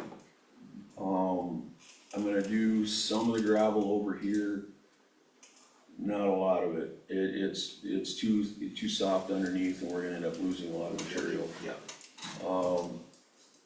I had one column, you go out and do a bunch of gravel roads and we got a mess, but that's pretty normal. Yeah, Just pretty much just with the blades? yeah, oh yeah, I can't run a truck. Right. I see other people running a truck, but we've lost 2 plows doing that. They catch. Oh, yeah, they can hook the road and the 2 we lost the truck and a plow. So no, I don't put plows on the gravel. And this time of year, very sparingly on the oil. If I had asphalt roads, no problem, but we don't have asphalt, we have water. And it's just not a good mixture. So, but yeah, we went out yesterday here, we had more snow here, Long Lake had more snow. Eureka had a little less, but they still had quite a bit too. I would guess 8 Here? at our place. Yeah, 8, Oh, boy, we had Yeah. about what? Well, it's melting as it was coming down too. 8, 10, yeah, it was good snow, welcome, I'm not gonna complain about it. Be a lot of messed up roads when it's all melted, but we'll go out and blade them, we'll work on them. 2 weeks will be green grass. Yeah. Yeah, good, needed it. Okay. Anything else, questions? I don't. Good. Good to go. Alright, thanks, John. We'll take a 2-minute break here before our hearing at 10:30. Anything, make any phone call?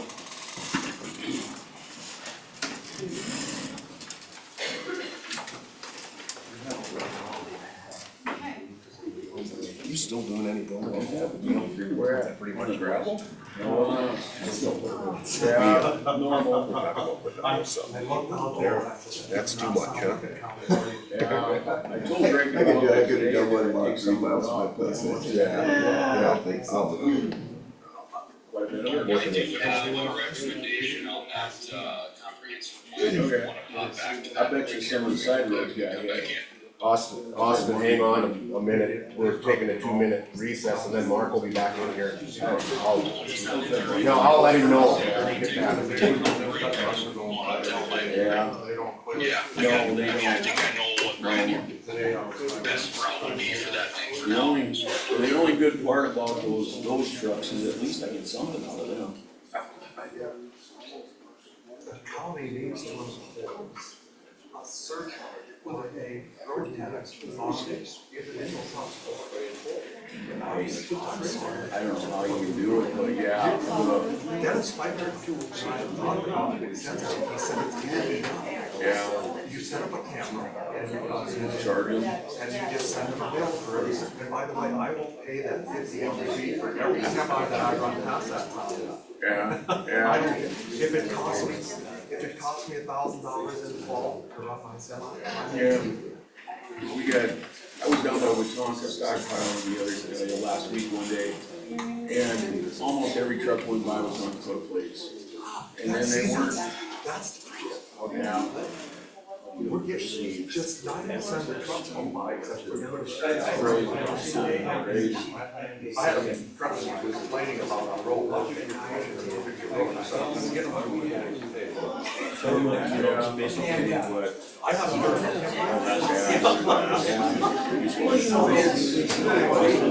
And you get, you might be lobbying.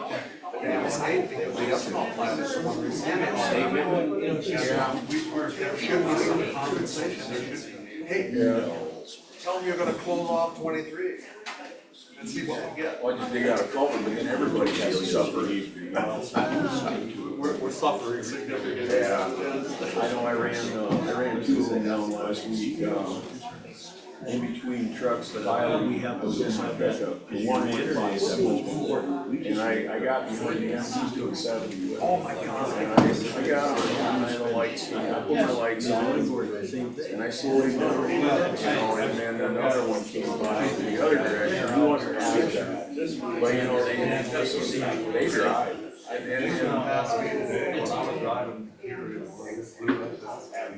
well, the state says that it's not a right. It's all about. I disagree. You got roads like mine that I'm smooth and North Wheel Street. That takes, that puts holes in the road. I've seen it, you know. Yeah, Now you can see. I gotta flag him. I gotta flag him so we can go. I do wanna start digging. I'll dig them all. Probably you'll never see those again. Probably won't, they're not that way. Yeah. You're gonna pave it on there. No, it should also get nice. Right. Most of the Right. frost Oh, yeah. comes out, I think. Yeah, we did 3 spots in County 17 before we resurfaced that road. 3 of them. You can't see them. I don't know what Austin had, gonna talk to you about something. I'm trying to be patient, because I know it takes time. Yeah. But then I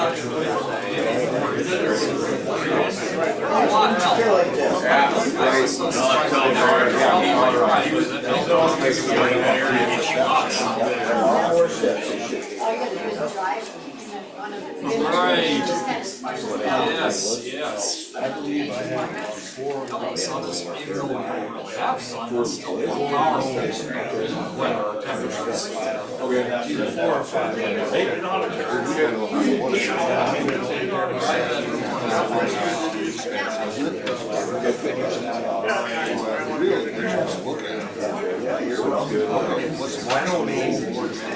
I think there's more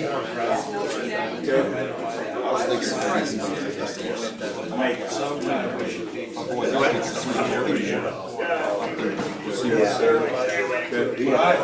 I'm not overly. A whole lot of work. I mean, if they would, if we pay to come in there again, we clean it all out. So what kind of schedule will we have to watch on the 16th, 18th? Yes. There you go. I didn't think so. If there was enough there, only problem is you got recent Outside walls have. you got 40,000 like ton pile of, well, you put 20 up there, you got 20,000 ton pile of reach. That's the only problem with that material. It's gonna be your fines, yeah, it's gonna be your fines, and might have to. Yeah, maybe you're up. Oh, yeah, it's a concrete base, yeah. It does.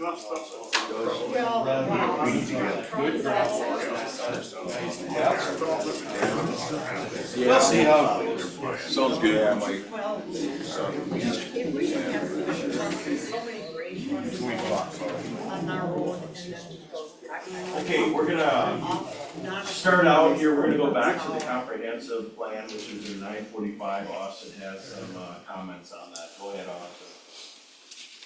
So, generally speaking, comprehensive plans don't expire on their own. If you put one into place, it will be in place, indefinitely, or until it is changed. However, when you look at ours, it does say in there from 2003 to 2023, so they did put kind of an end date on that. I think Mike is correct that there is at least a heck of an argument that ours has expired because of those dates put in there. If the 2023 date would not be put in there, it wouldn't be an issue. What I think would be the best route on that, if you look at, what statute did I print off here? 11-2-18, at our next zoning meeting, which is also the planning commission, we could have a public hearing on the comprehensive plan as it is, right, the one adopted back in 2003. And then at our next commissioner meeting, under 11-2-19, we can have a hearing with the commission. It's only gonna be done by resolution. Make a motion by resolution to adopt the current comprehensive plan, just so we have something on the books. At least there's something there to if would be necessary, and then we can go back and look through what we have, what we want to change, make those changes, and just do that process again. I think that's the safest way to go. I mean, it's arguable both ways that even though there's the 2023 in there, that it doesn't legally expire, but it's arguable the other way that the date is in there, it has expired, there's no doubt about it. So I think just going through that process, having a public hearing with the planning commission, and then at the next commissioner meeting, having a public hearing there, just more or less re-adopting what has been in place, and then going back through and making any changes we need to make or wanna make, and then, redo that and re-adopt it down the road. Okay, our next plan, our zoning meeting is the 15th of April. Are we gonna have time to advertise that? If we do it today. That's good. Do it today. Yeah, Yes. 10 days. It's still not enough time. We would It have has to to move be this. published before 10 days, Yeah, you need It 10 just says days of publishing. Notice of the time and place of the hearing shall be given at least 10 days in advance. At By least. publication. So we, no, paper there's of not the county. time. So if we moved it to the 22nd. Right, then that would give enough time to put it in today. I think we should do that just to be safe. Would that be extension then? Yeah, we could just, I don't know, do we even have like the actual Word document or the physical document, an editable document of that thing? Yeah.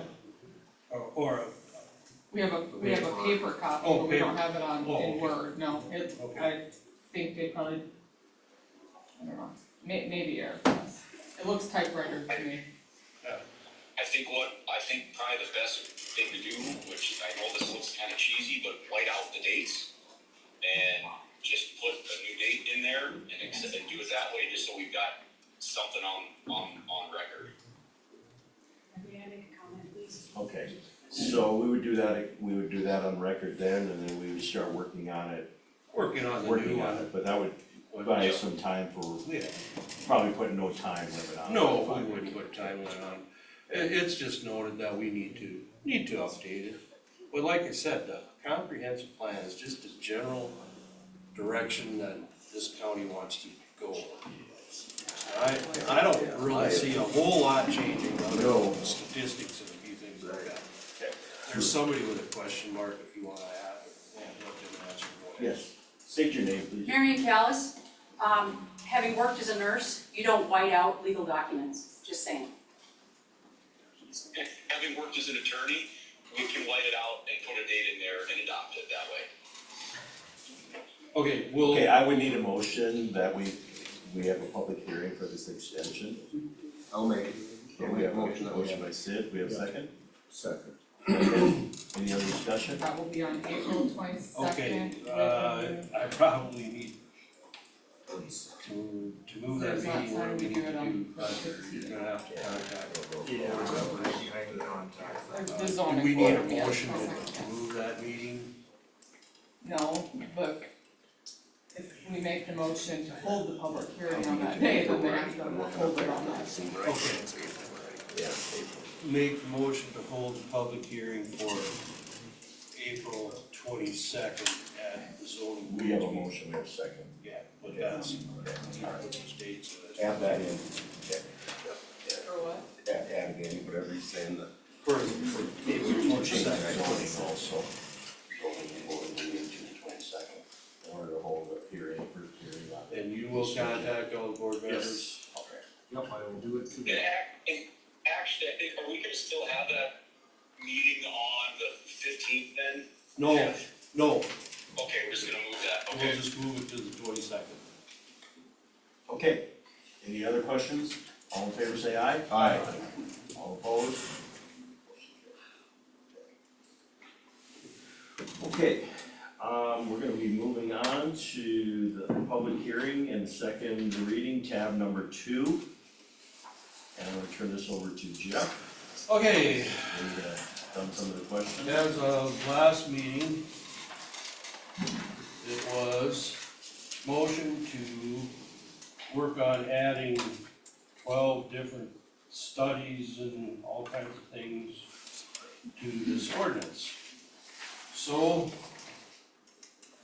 that's what I worked on, and worked with Austin, who did the majority of the work, we checked into the legal stuff. He's got a review of the studies, and I have to agree with him on all that he came up with. That most of the stuff is either in there or we have no control over. And the biggest thing that I'm gonna say is I think by demanding some of this stuff, it is just terrible government overreach. I'm not gonna vote for it. We can go through all 12 of these things, one by one, go through his legal opinion on it, and research statutes and all, whatever he needed to do on it. If there's something we wanna put in, we can put it in there. But, that's kind of where we're at. How do you guys wanna handle this? Do you wanna have your public comment section first, or what do you wanna do? Well, I would say us as commissioners got to see the questions and answers from Austin. Okay, I don't know if the public was able to, It was online. I was online, Okay. It was not online. We couldn't find it. It was on the packet for today. The packet posted online. I didn't see it. You go to the county's website, the packet for today. And it was review of studies for data center ordinance was posted. I couldn't find it the other day. So Mike, you brought the questions to the table here, what would you suggest we do to make this more clearly? We don't wanna spend hours on it, but I also wanna. Well, yeah, firstly, this whole thing's gotta go back anyways, right? well, here's how I look at it. The motion was made to put this in. Mm-hmm. So we need to discuss Address this, that. and being it's not, we're gonna make one change, a change one way or the other. We're not gonna be able to approve this ordinance today. So that leaves us a couple of options. We can discuss it, and we can send it back to the zoning board, or we can send it back to another first reading with the county commission. Now, I'd prefer not to send it back to the zoning board. I believe the zoning board did their due diligence on this ordinance. It's gonna boil down to us guys deciding where we wanna go from here anyway. So what I'd like to do today is just go through these 12 that were put before us, and discuss them, and either put it in there or disregard it. But I will say again, I do believe that, man, you wanna put some of this stuff in there and have all this overreach and regulations, well, then maybe we need to start looking at our other ordinances and maybe start enforcing some of these ordinances. We've got cattle ranches out there with thousands of head of cattle on it, and I don't think there's a whole lot of CAFO permits. Do we need to look at them a little closer too? So how do we wanna go about this? That's the last thing I wanna do. But if you wanna regulate everything to death, we're gonna regulate. So, my suggestion is to look at this, have a calm, peaceful discussion, and try to move forward. We cannot, I was hoping if we didn't adopt any of this stuff, that we could adopt the ordinance today, but we couldn't do that anyway because the motion was made to put them in there. So if we make a change and not adopt all these 12 things, we'd have to send it back to do it legally right. So that's where we're at. That's my suggestion to the board, is just take them one by one, look at them. If we wanna put it in there, put it in there. If we don't, we can't legally, or we have no control over it, why does it need to be there? Guys good with that? Okay, then I'll start with, or do you wanna have your open forum first? Because- I think we should go through the questions first, and if there's anything, Okay, what? one by one, every question, if there's some comments on that. Okay. Make it brief. I You mean, we do don't it need however you to- want to. Okay, we'll start with number one, the environmental study. Austin states we have no control over energy usage or consumption. As stated in my previous comments on the ordinance, SDCL 49-34A-4 gives the PUC authority over electric utilities and states that the PUC shall make the rules for procedures and requirements for handling customer disputes and complaints, and the procedures and requirements regarding temporary service change in location of service and service interruption. Further, the statute states that every public utility shall furnish adequate, efficient, and reasonable service. The So, for anything involving electric usage, the legislature has already specifically given this power to the PUC. In Grand Tapa versus Black Hills Chairlift, the Supreme Court has held that an ordinance is void if it duplicates state law, which is ultimately what we are doing here. As section 533-02 is currently written. If challenged in court, I believe we would be deterred. If the PUC approves the project, we have no control over anything to do with energy usage. We do not have the authority to include an energy usage study in a county ordinance. The zoning regulation of energy usage is not something the legislature granted to the county to be included in zoning regulations. Moreover, study number 2 is also an energy consumption study.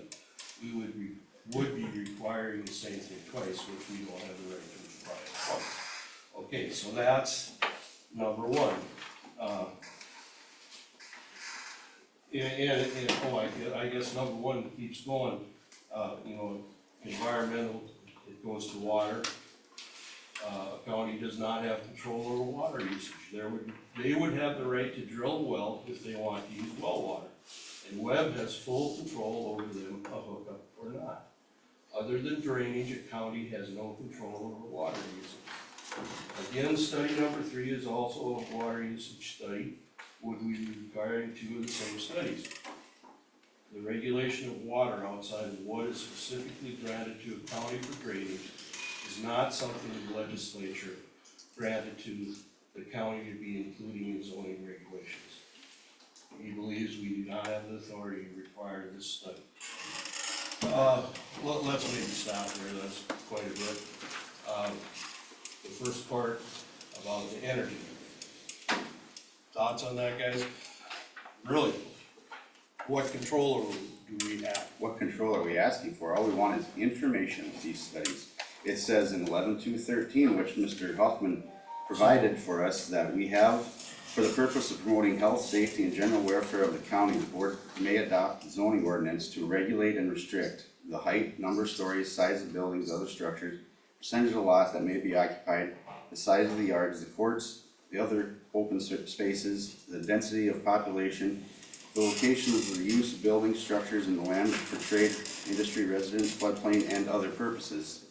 What are other purposes? All we're asking for is information. We're not regulating anything with this. So, what are you gonna do with Make an informed decision. the ordinance is either a yes or no decision on the ordinance, okay? If we have no control over the electric, what purpose does it serve? It tells us if we want that kind of load coming in or not. We don't have control over that. The PUC regulates that. I'm not regulating the load. We're understanding what load they will be having if they don't tell us that load. How can we approve or deny the permit, the ordinance? Okay, so let's think about it this way. You want that study to be done to have information on whether or not you would approve or deny the permit. That means you would be basing a decision on that permit over energy consumption.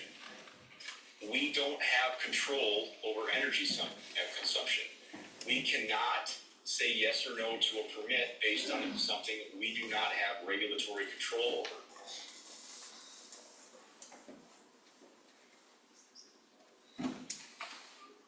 You lost me. I fail to agree. Okay, agree to disagree on it, I mean, Yep. we have no control. Agree to disagree. Controlling that. Do you want any public comments at this time? Yes, state your name. Wayne Breckin. I think that we got a little confusion here with regulate and a study. We want to know what it's going to consume. We'd like to know if it's going to grow and what that's going to consume. We're not trying to regulate or say to the government that they can only use this much power, or they can only charge this much for the power or whatever. We're just trying to understand what the environmental effect is on this for all of us. For the community, so you guys down the road, if you do approve another one, you've got that information in front of you of how this one's gonna operate, based on the other ones that they've got operating. So you're asking, Wade, even though you can't control electricity, we can't control the water usage, you'd like to know what they anticipate of using in this operation? Just the whole environmental study. Now, Mike Lapke, the surveyor here from our county, he drew those questions up. And he may have some things he'd like to voice there, but all these things, and that, I read that already, and then it's gonna go into the game, fish, and parks too, that we don't have the authority to do the game, fish, and parks. We're not saying we're trying to regulate it. We're saying we wanna know the effect of it on us, not regulate it, so we know the effect. I get where you're going, but I also think that it's not our job in this ordinance to do that.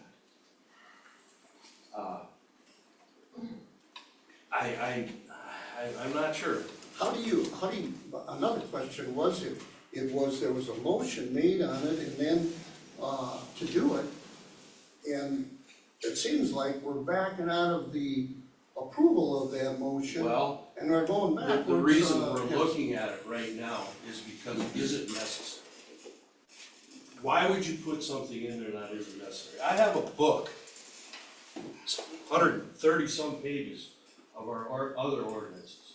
This thing would probably be another 50 pages if we did all this. What do we need that for? We need solid yes or no questions. If you do this, you can get it from them. We don't need to have stuff in there saying, well, could it harm the environment? Well, we don't know, but it could, but it might not. We don't need stuff like that in our ordinance. Do we? I mean, am I wrong here? If it's gonna harm our environment, we do need to know.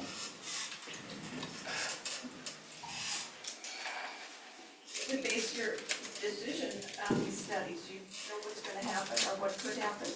It would base your decision on whether or not you're going to approve it. How far do you wanna go with this? Because you're asking this board and actually the zoning board to make decisions on stuff we don't know about. So we're gonna go out and we're gonna go hire some professional environmentalist who's gonna say one thing. We're not hiring anyone. And then the next one's gonna go out and hire somebody that's saying, and then you're asking us to make these decisions. I'm simply saying, we need to have ordinances in place where if you do this, you're good to go. If you don't do this, you're not good to go. I'm not gonna make these environmental calls. I'm not gonna tell you that you can't drill a well, or you know, anything like that. I'm not sure what you want from us. Chairman Callis,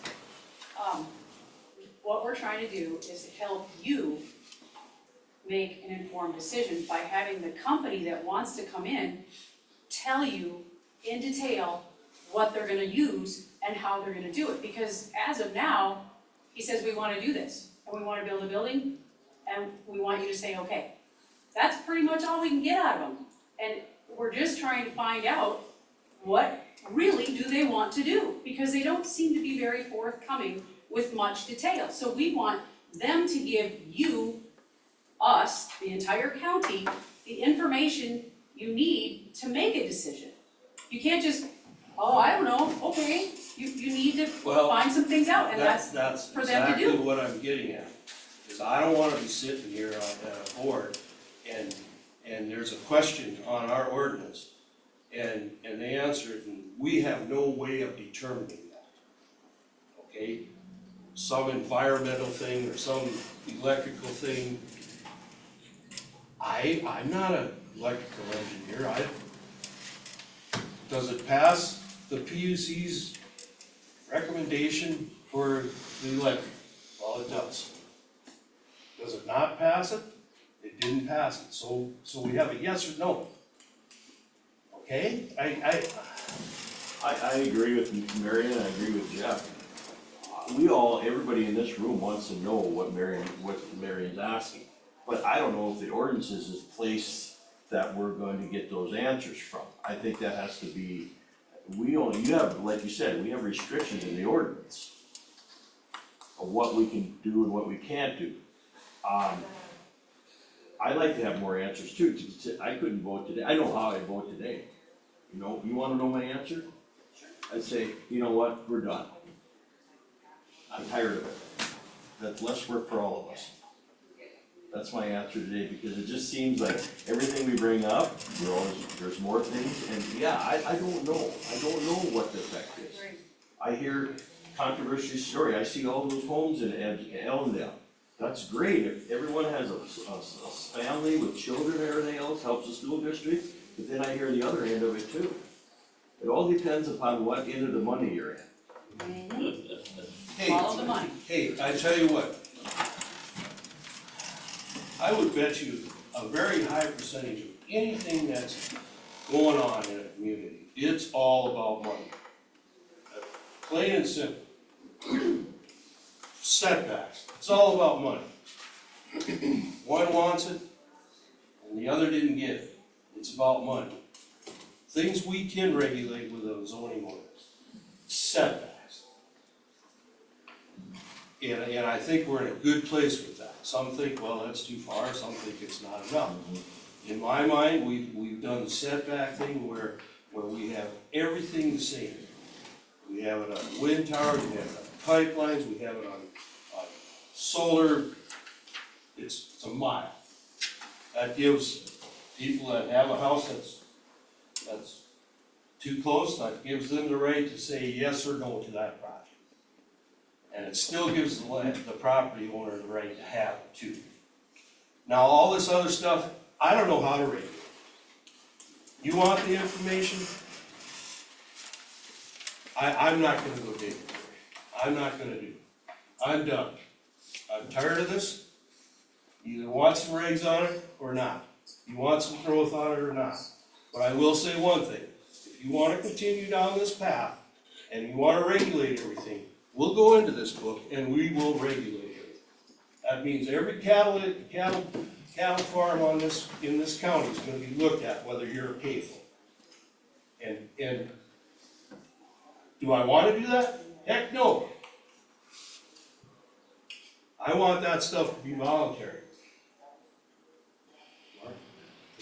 Go ahead, say your name. Mike Tiffel. So the environmental impact study and all these studies are gonna be at no cost to the county. They have to be a cost by the data center. The more information you have, the better off you're going to be. You're going to threaten us by using these other ordinances that are in place. I'm not threatening You anybody. threatened us. I'm not threatening You're anybody. us. I'm not threatening. Please. Point of order. Yes. I'll let you talk, go ahead. You pointed at that book and said, we will take it and we will enforce all of these. So I'm a little offended by that because we're not asking for any regulations to be in place. We're asking for information from the data center to make an informed decision. If we find out things, we don't know what we don't know. And we can't ask the question if we don't know that. So this is not gonna cost the county any money. It's just going to take them some time and some effort. It's not regulation, I'm sorry, it's information. So do we It's actually take, gonna cost the county a considerable amount of money, because I can guarantee we're gonna get sued. Point of order again. Because I have Nobody said addressed Mr. Hoffman. the commission that none of this is legal. There's a very high likelihood insurance company would not cover that lawsuit. So the entirety of those legal fees comes directly out of the county's budget. That will cost the county money.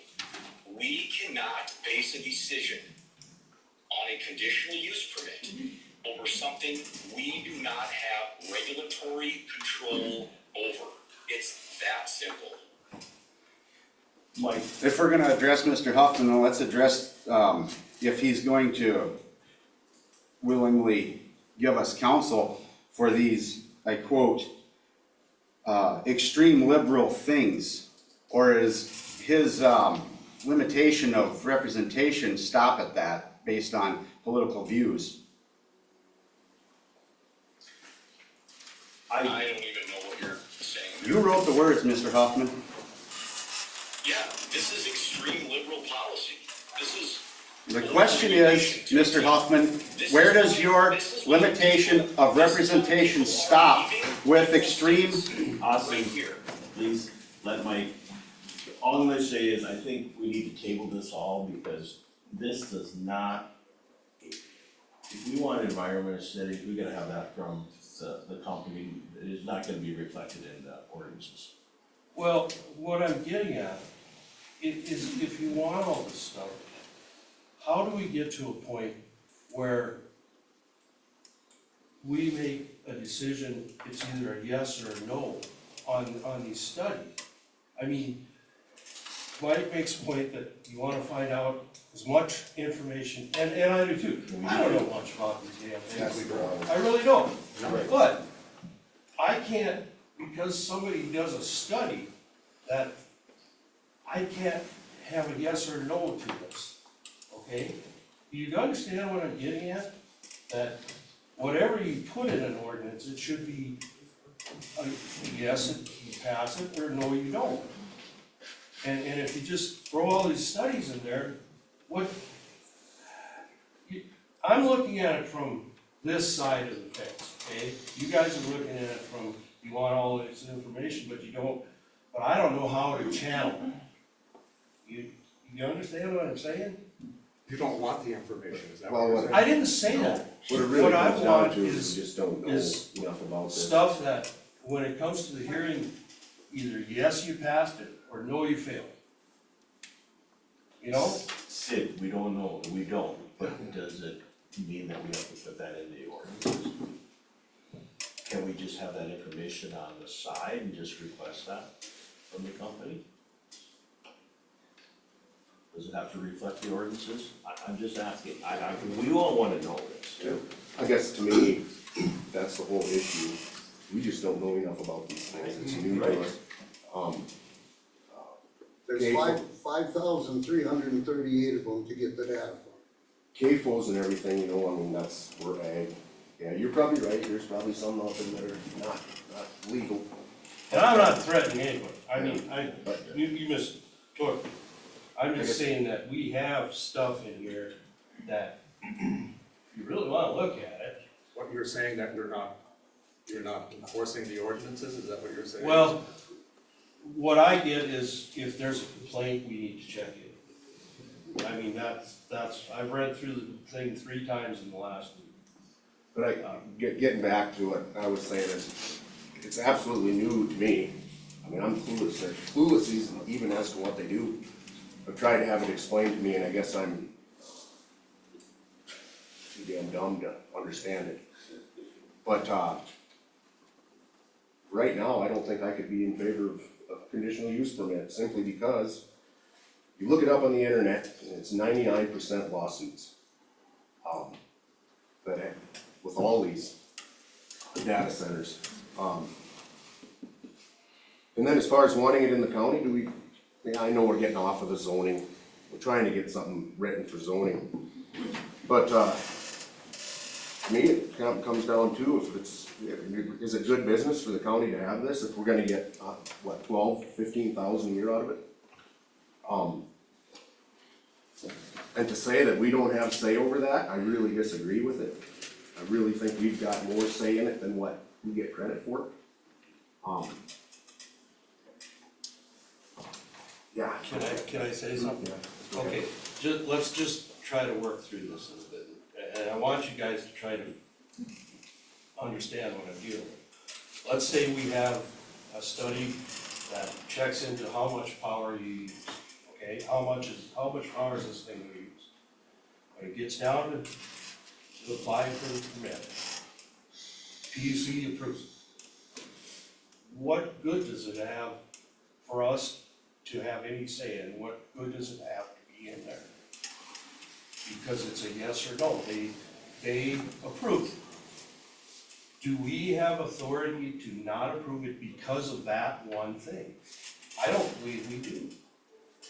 I don't, and hey, and I'm not saying I'm for this project or against this project, I'm just trying to get some decent ordinances in place. And I don't think we need to just, I don't know, maybe I'm not the person to do this.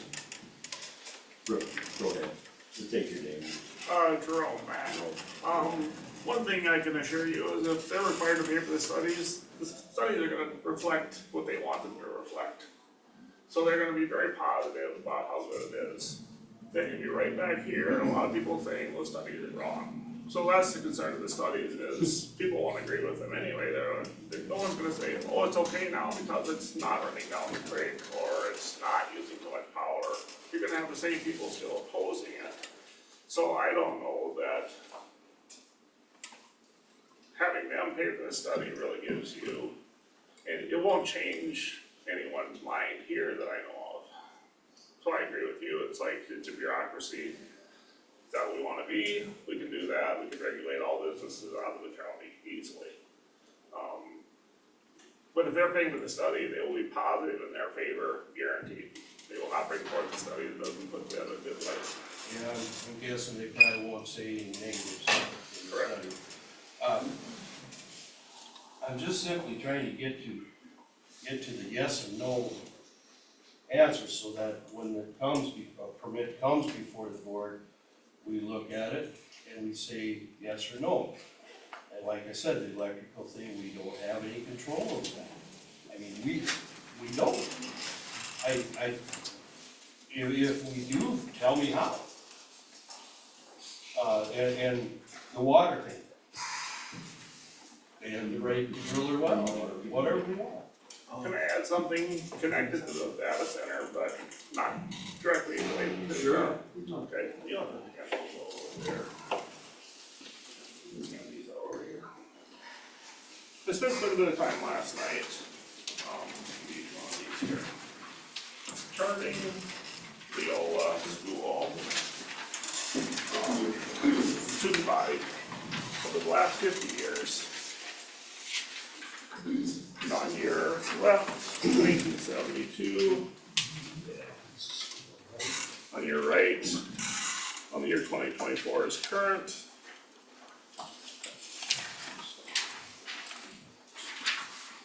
It shows a pretty steady downward trend. This is the reason I'm interested in developing business in this county, whatever it might be that's safe and doesn't interfere with people's lives in a way that's unreasonable. We lost about half our student body from 72 to 1990. We lost about half it again from 1990 to 2025. Then we're at about 106 students right now, first grade through 12th grade, we're about 106. If that trend line continues through 2050, we'll be down to about 60. Somewhere in there, we're gonna close the school. I don't know what number that'll be. There'll be a number where the school is like, we're not viable and almost send their kids anymore. I would like to see the county make decisions that are likely to trend this flat or up, rather than decisions that are likely to continue. There's nothing in place now for that trend line to change any direction that it hasn't been showing for the last 50 years. I would expect to continue trend line. So I would encourage the board to make decisions that may give it a chance to keep that school open long term. Like I said, I am not pro this project or against this project. And if I had my say today, I would say, let's go ahead and allow one project and see how it goes. I don't know how this thing works, I really don't, I mean, but, you know, there's a lot of different things that come into the county that I don't know how they work. We have the setbacks in place. If there's 2 or 3 landowners in the way of that setback, and the project doesn't go through, so be it, it's a yes or no question. They didn't get the variances, it's not gonna happen. But all this other stuff, I have no yes or no on it. Go ahead, I mean, back there, go ahead. You know, Wayne Brake again, anyway, on these, on the schools and these things, I just wanna reiterate a little bit on some of the reading I do in the financial and, in my business and stuff of what's coming. This AI deal, you know, we heard about AI this morning, earlier, how important that is. And I think you said at one meeting that 27 kids in McPherson County are homeschooled, am I correct? Was that the figure that? That's correct. Okay. We have to face the fact that AI is gonna take over. We have to face the fact that these schools are gonna go by the wayside whether we want them to or not. They're gonna all be homeschooled. AI is gonna homeschool them with computers, and they're gonna have to be monitored, and they have to be in front of those computers when the class is being taught. That's the future of everything, along with the AI saying, we're gonna put robots in everything. You know, in Albuquerque, there's only 5 people working at that data center down there, and the rest of it's all fully automated.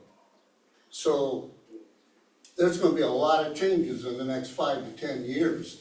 And if we're trying to save something that's already on a downhill spiral and they're closing all over around us, AI is gonna replace it, I'm sorry, and it isn't art. It isn't us doing it, but anyway, so. Anybody else? Mike Lupke, I guess I was the one that, put together these 12 questions. And I spent my entire professional life working with large companies in the tri-state area, like the great big ethanol plants, railroads, big fertilizer and grain handling companies. Those 12 questions or studies are not anything out of the ordinary at all. And you're talking about putting one AI center in town, or in this county? My family farm sits a half a mile from a brand new substation that was put in right northeast of town. You don't think that that would be next? He was already contacted. Yeah, he was already contacted about it. Yeah, there's no doubt in my mind. Okay, once you get one in here, you can't regulate not to have another one in here. You know, I'm just telling you. These questions, and I was on the side of the big industries, and they had to answer all these questions. I mean, that was just part of the deal. This is, I dealt with this all my life, all my professional life. Question for you. So can we as a county just say, no, we don't want it? I don't know, you're on. I don't know. I would. I suppose you could. Try it. We have the right to regulate and restrict many things. And at the end it says, or other purposes. We can listen to professionals, or we can listen to lawyers and go through the same circle every day. So, questions are not, we're all engaged, called to be engaged to make up our own minds. These are studies, not regulations. And if we don't know, which has been said numerous times by Mr. Newhart, we need to keep investigating and reading and researching. You guys don't get it. I'm trying to get questions on this zoning ordinance that you answer yes or no to. That when they come in, they answer yes or no to. I can answer yes or no real quick to this then. Okay? No.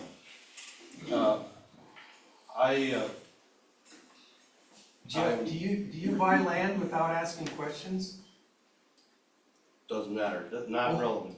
Very relevant. property. I am, Do you buy cars Guys, off guys, the- one word. as of this moment, I am resigning from the zoning board. And I nominate Marvin to be on the zoning board. I'm tired of it. People, I'm tired of it. So cut and dry, you do it. Thank you, Mr. Newhart. Do we have a second? I'll second that. Any other discussion? Take a roll call vote. Mike? Aye. Jeff? I probably shouldn't vote, right? Or you can, I guess, yeah. yes. Sid? Yeah, you made the motion. Yes. Yes, all in favor. I'd like to make a motion that Jeff takes my spot on the excuse me, Ms. Cap? board.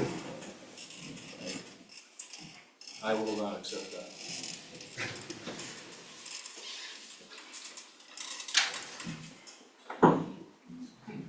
Okay.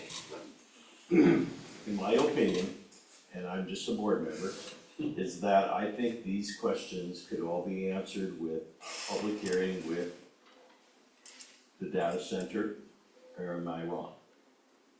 If we got all these questions, they have all this information, and they come to a meeting, and we have an open forum meeting, and if they don't answer them, I guess we don't know, right? I don't think that it needs to, I agree with Mr. Newhart, it doesn't need to be something we can't actually write, we don't have regulation on these things. But I think it's questions that we need answered in order to make a decision. Fair enough? I'm just asking. Because this isn't going anywhere. So could we put, could we just request them and not demand them? Yes, absolutely. Yeah. Mike, what would you think about that? I mean, It's a study, and if we get the answers, I guess it really doesn't matter how we have answers. It's just, the thing about it is with, if you wanna put it down, because like you said, is there gonna be another data center gonna come in? Or we're gonna go around with the same deal again? I mean, should be put in writing that you're requesting these studies? I think these studies should be requested. I mean, it's not out of the ordinary. And I don't disagree with you. I don't disagree with you, but for criteria for giving the zoning ordinance, there's no yes or no answer. But I don't disagree that we should have as much information as possible. Go ahead, Austin. So, I mean, I think a lot of this, look at 11-2-17-3, or 17.3. The zoning ordinance adopted under this chapter, there's some other stuff in between here and there that's not applicable, but it must include the criteria for evaluating each conditional use and any procedures for certifying approval of certain conditional uses. Where is the next part here? The approving authority shall consider the stated criteria. This is brought up in other cases as well. If there is something in an ordinance, you have to have criteria. There more or less has to be like a pass-fail criteria in there. And the approving authority has to take that into account. That's why we can't have these studies as part of this ordinance. We don't have the authority over that stuff to begin with. If it's part of the ordinance, it has to be taken into consideration for approving or denying that ordinance. We can't take something into consideration that we don't have authority over. I mean, that's what it is. And I'm just gonna make a point here, there was a attendee here prior that talked about Webwater. I've been on the other end of Webwater when my cattle were trickling and somebody else. But we don't have control over that in our ordinance. Can we go to web meeting and talk about it, yeah, they can, but you talk yourself blue. If they give the authorization for that hookup, and we're at the end of the line, and that's just like one example. That's what I'm trying to get at Can I ask you a question? there. Yes. Marion Callis. Okay, if we can't put it in the ordinance, how can we ask for this information from companies trying to come into our county? We just want to know what their plan is, so that you can get yes or no answers. That's what people want to know. What's going on?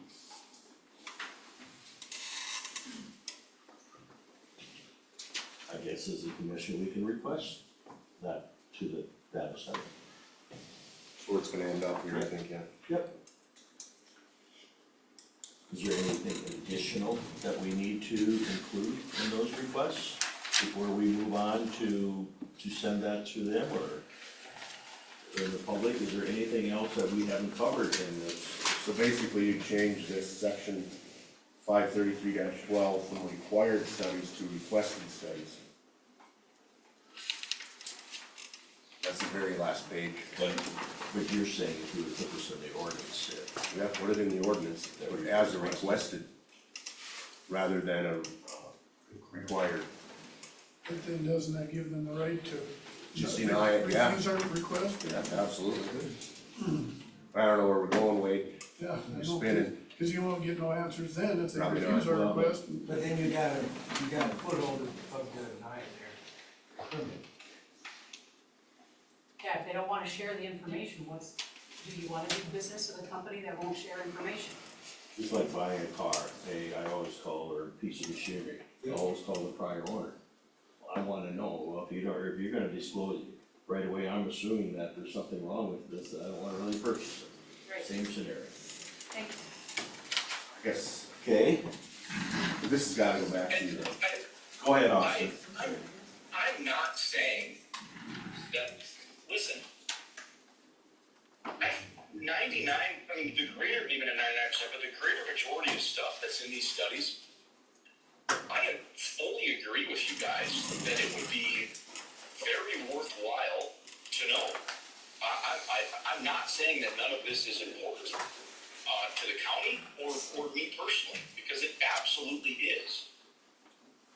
All I'm saying is, coming from a legal perspective, we do not have the authority to include that in our ordinance. Is that unfortunate? Probably, yes, but we have to follow the statutes that ultimately control what a county can and cannot do. The legislature dictates pretty much everything. I mean, counties are legislatively created governments.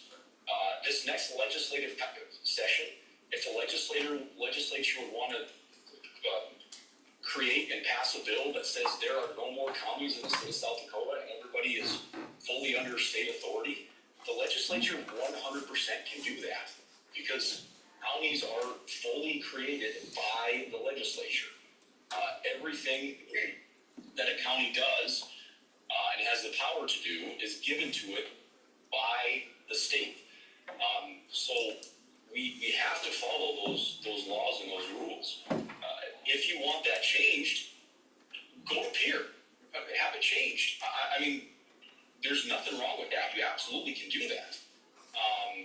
If you want stuff like that, if you want counties to have control over electrical usage, or water usage, or wildlife, go to Pier, get a bill put together to give counties the authority to do that. I mean, that's the way that needs to be done. But as of today, we just simply don't have authority over that kind of stuff. So Austin, by putting the word requesting in there, you feel that's okay in the ordinance? No, I honestly, I don't, because what is in the ordinance is what has to be looked at for a pass or a fail. Even if you request something, if it's in the ordinance and you request it and they give it to you, well then that has to be taken into consideration, whether it's that permit is given or not given. mean, ultimately, you're giving them the right to say, well, here's an electrical usage study, here's a water usage study. You have to take this into account, give us a permit or not, but you don't have the authority to do this. So you're ultimately giving them the right at that point to completely invalidate that part of the ordinance, or the, depending on what a judge would say, the ordinance in its entirety. I get what you're saying, I'm just curious if we'd ask 10 other attorneys if they'd have the same opinion. You know what I mean? I don't mean that in a bad way, but I'm just wondering if, Completely understand what you're saying there. I would like to see it in there, but you would think every board and commissioners would request that. I'd want it requested. It's just that whether do we have to have it in the ordinance or not, but I see where you're coming from too. You have to use those things that we have no control over of making your decisions, which they probably will anyway, even if they're not in this ordinance. But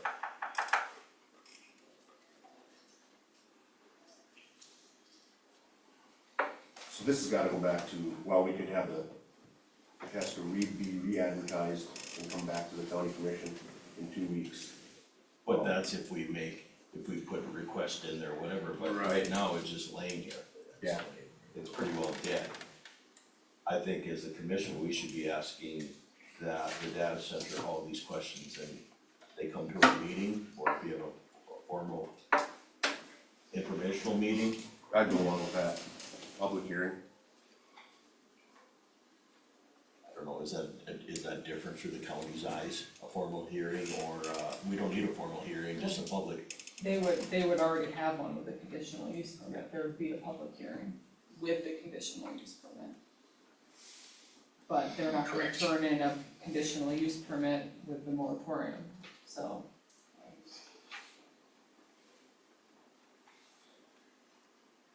Any suggestions? Yes, Mr. State your name. Wade Weishart, so Austin said, well, we should go to Pier then, well, isn't that, we had that little thing called the CO2 pipeline and, hit the pier by storm and a lot of that was about eminent domain and whether it could or couldn't be used and about,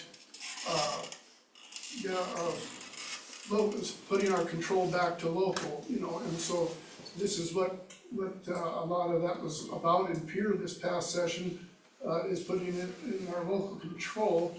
I guess, and yeah, I know it's a tremendous amount of responsibility on you five gentlemen, and yeah, do we wanna overreach in all of these regulations? No, probably not, but I guess if it's to be local control and not state or federally regulated, like the federal government, these boondoggles, I'm gonna call them, but whether it be a Summit carbon pipeline, whether it be a data center, it's all our tax dollars in this room that are being used to incentivize these people to come in here to our rural communities and develop this stuff that I don't know that we really wanna go down that road. I don't want us to go down the road of an Ellendale, North Dakota. I don't think you folks do either.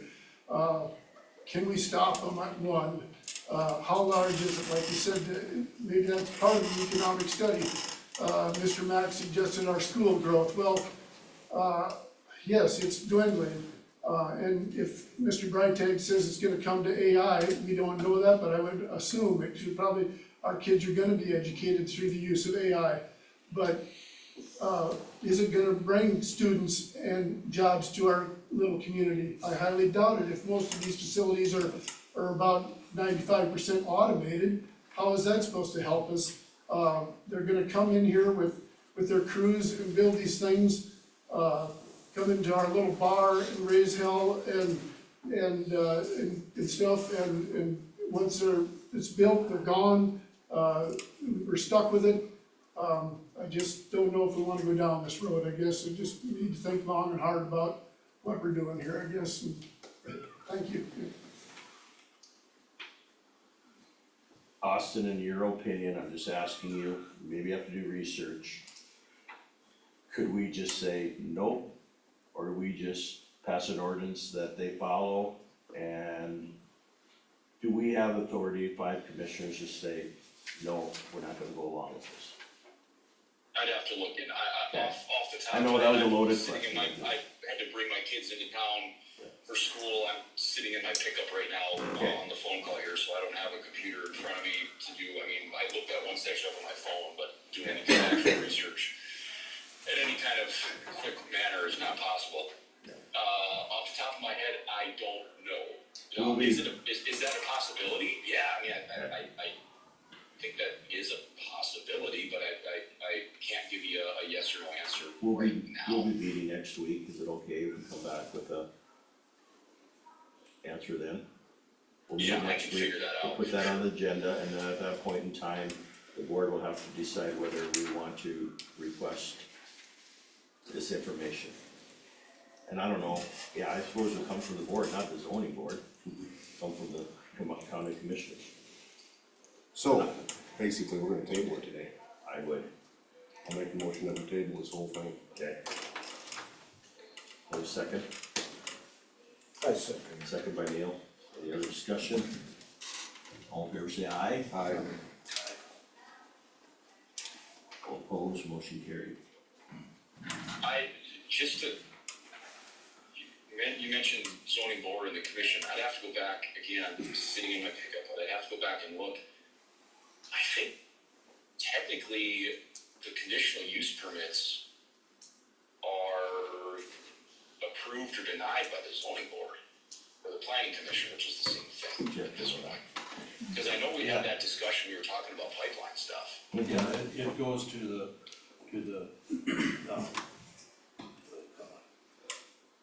Board of Adjustment. Board of Adjustments. But that's what it is, yeah. So it goes to zoning, but then it also has to be Well- approved by the commission? No, Oh, it's, okay, it is approved by the zoning. the zoning board turns into the Board of Adjustments. Okay. And that you could do that any number of ways. The commission could be the Board of Adjustments. We chose to have the zoning board be the Board of Adjustments because of them making the regs. And they have deferred to us to make a vote before, was that before we did the? I think the proper procedure is if the Board of Adjustments makes a decision and then whoever's applying for that permit appeals it, then it would go to the commission. I think that's. That is correct, they can appeal it to the commission, if they disagree with also, let's say the Board of Adjustment says no, they appeal it to the commission says no, they could then appeal it to circuit court.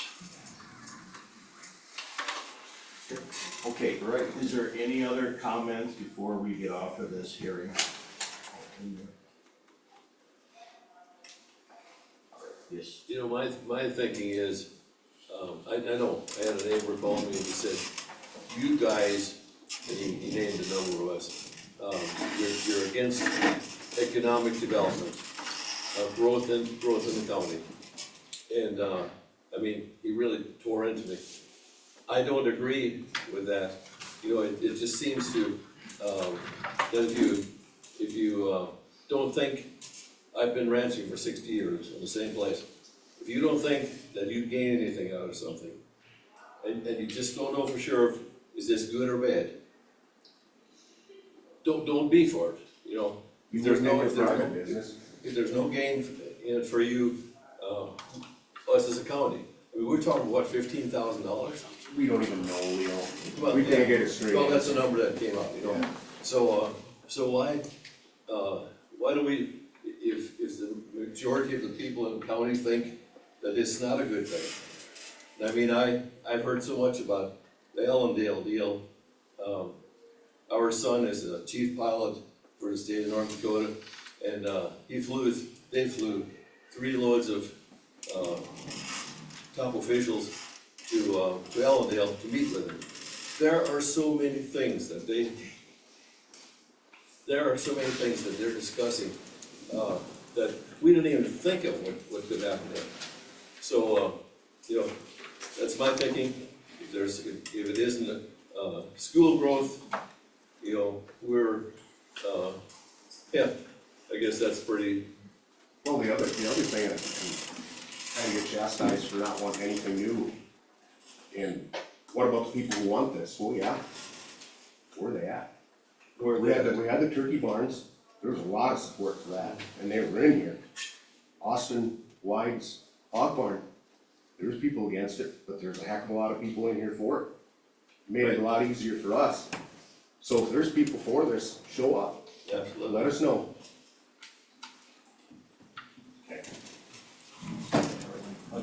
So, 22nd of April, that's good for you, okay. We'll make it work, so. This deep. Okay. And Hunter, I will, print off a copy of what we have right now, for, my brain's blanking out on me here, that plan, Oh, okay.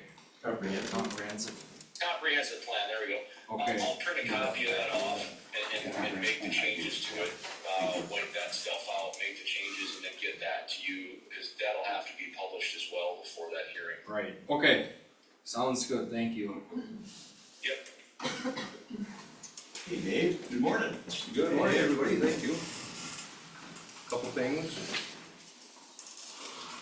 That are on your agenda. We start with, Thanks for coming.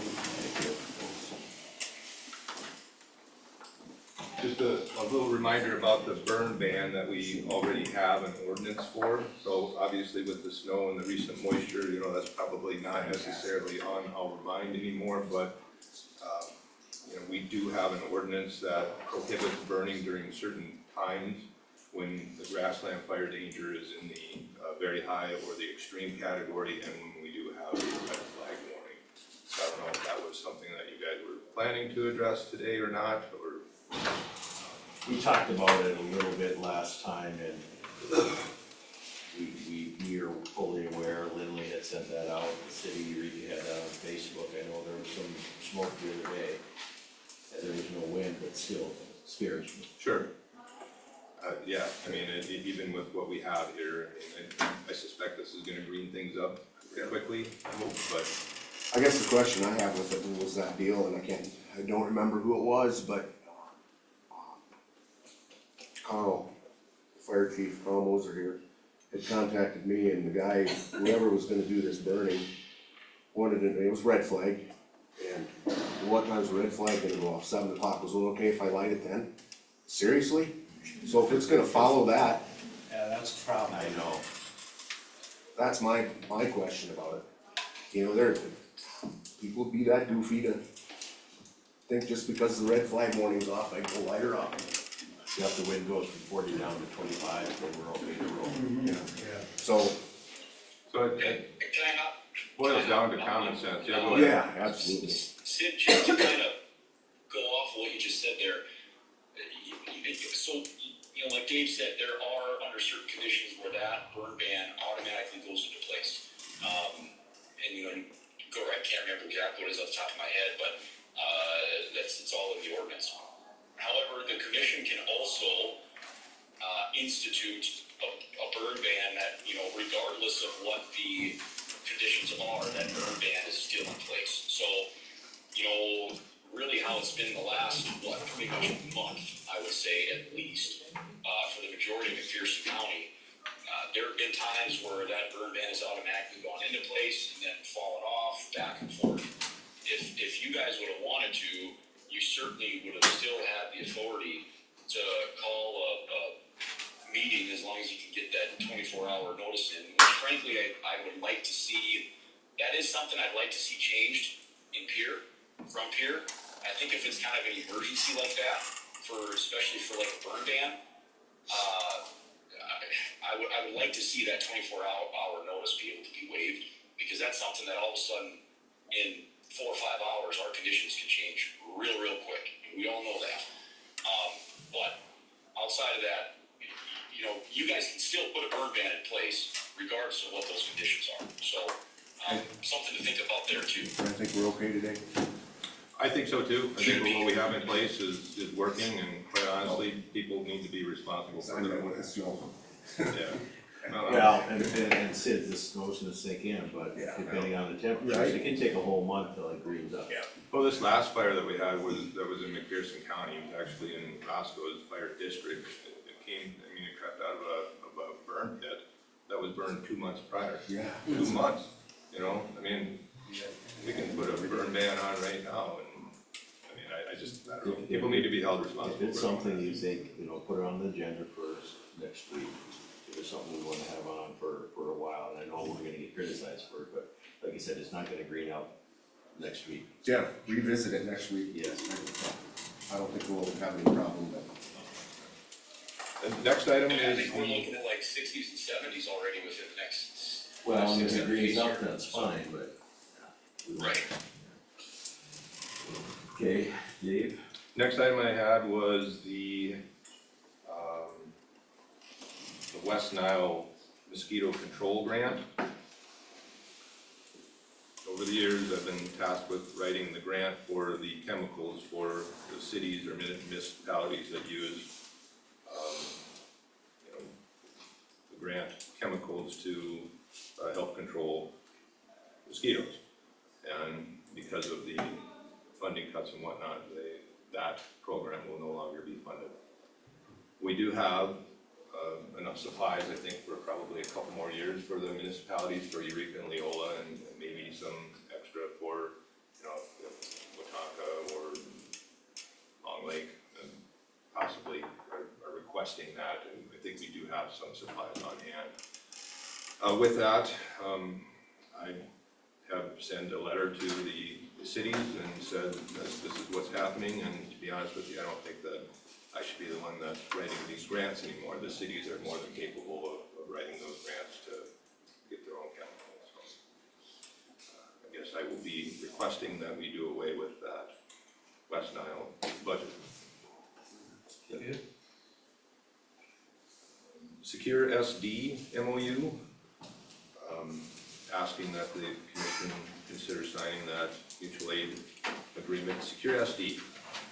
So this is new now? This is new, so this is something that I have the privilege of being on a task force, if you will, the committee that is looking into areas to secure our technology, secure emails. Right now we are utilizing like a Valley email domain name, which is fine, and Valley does a really good job.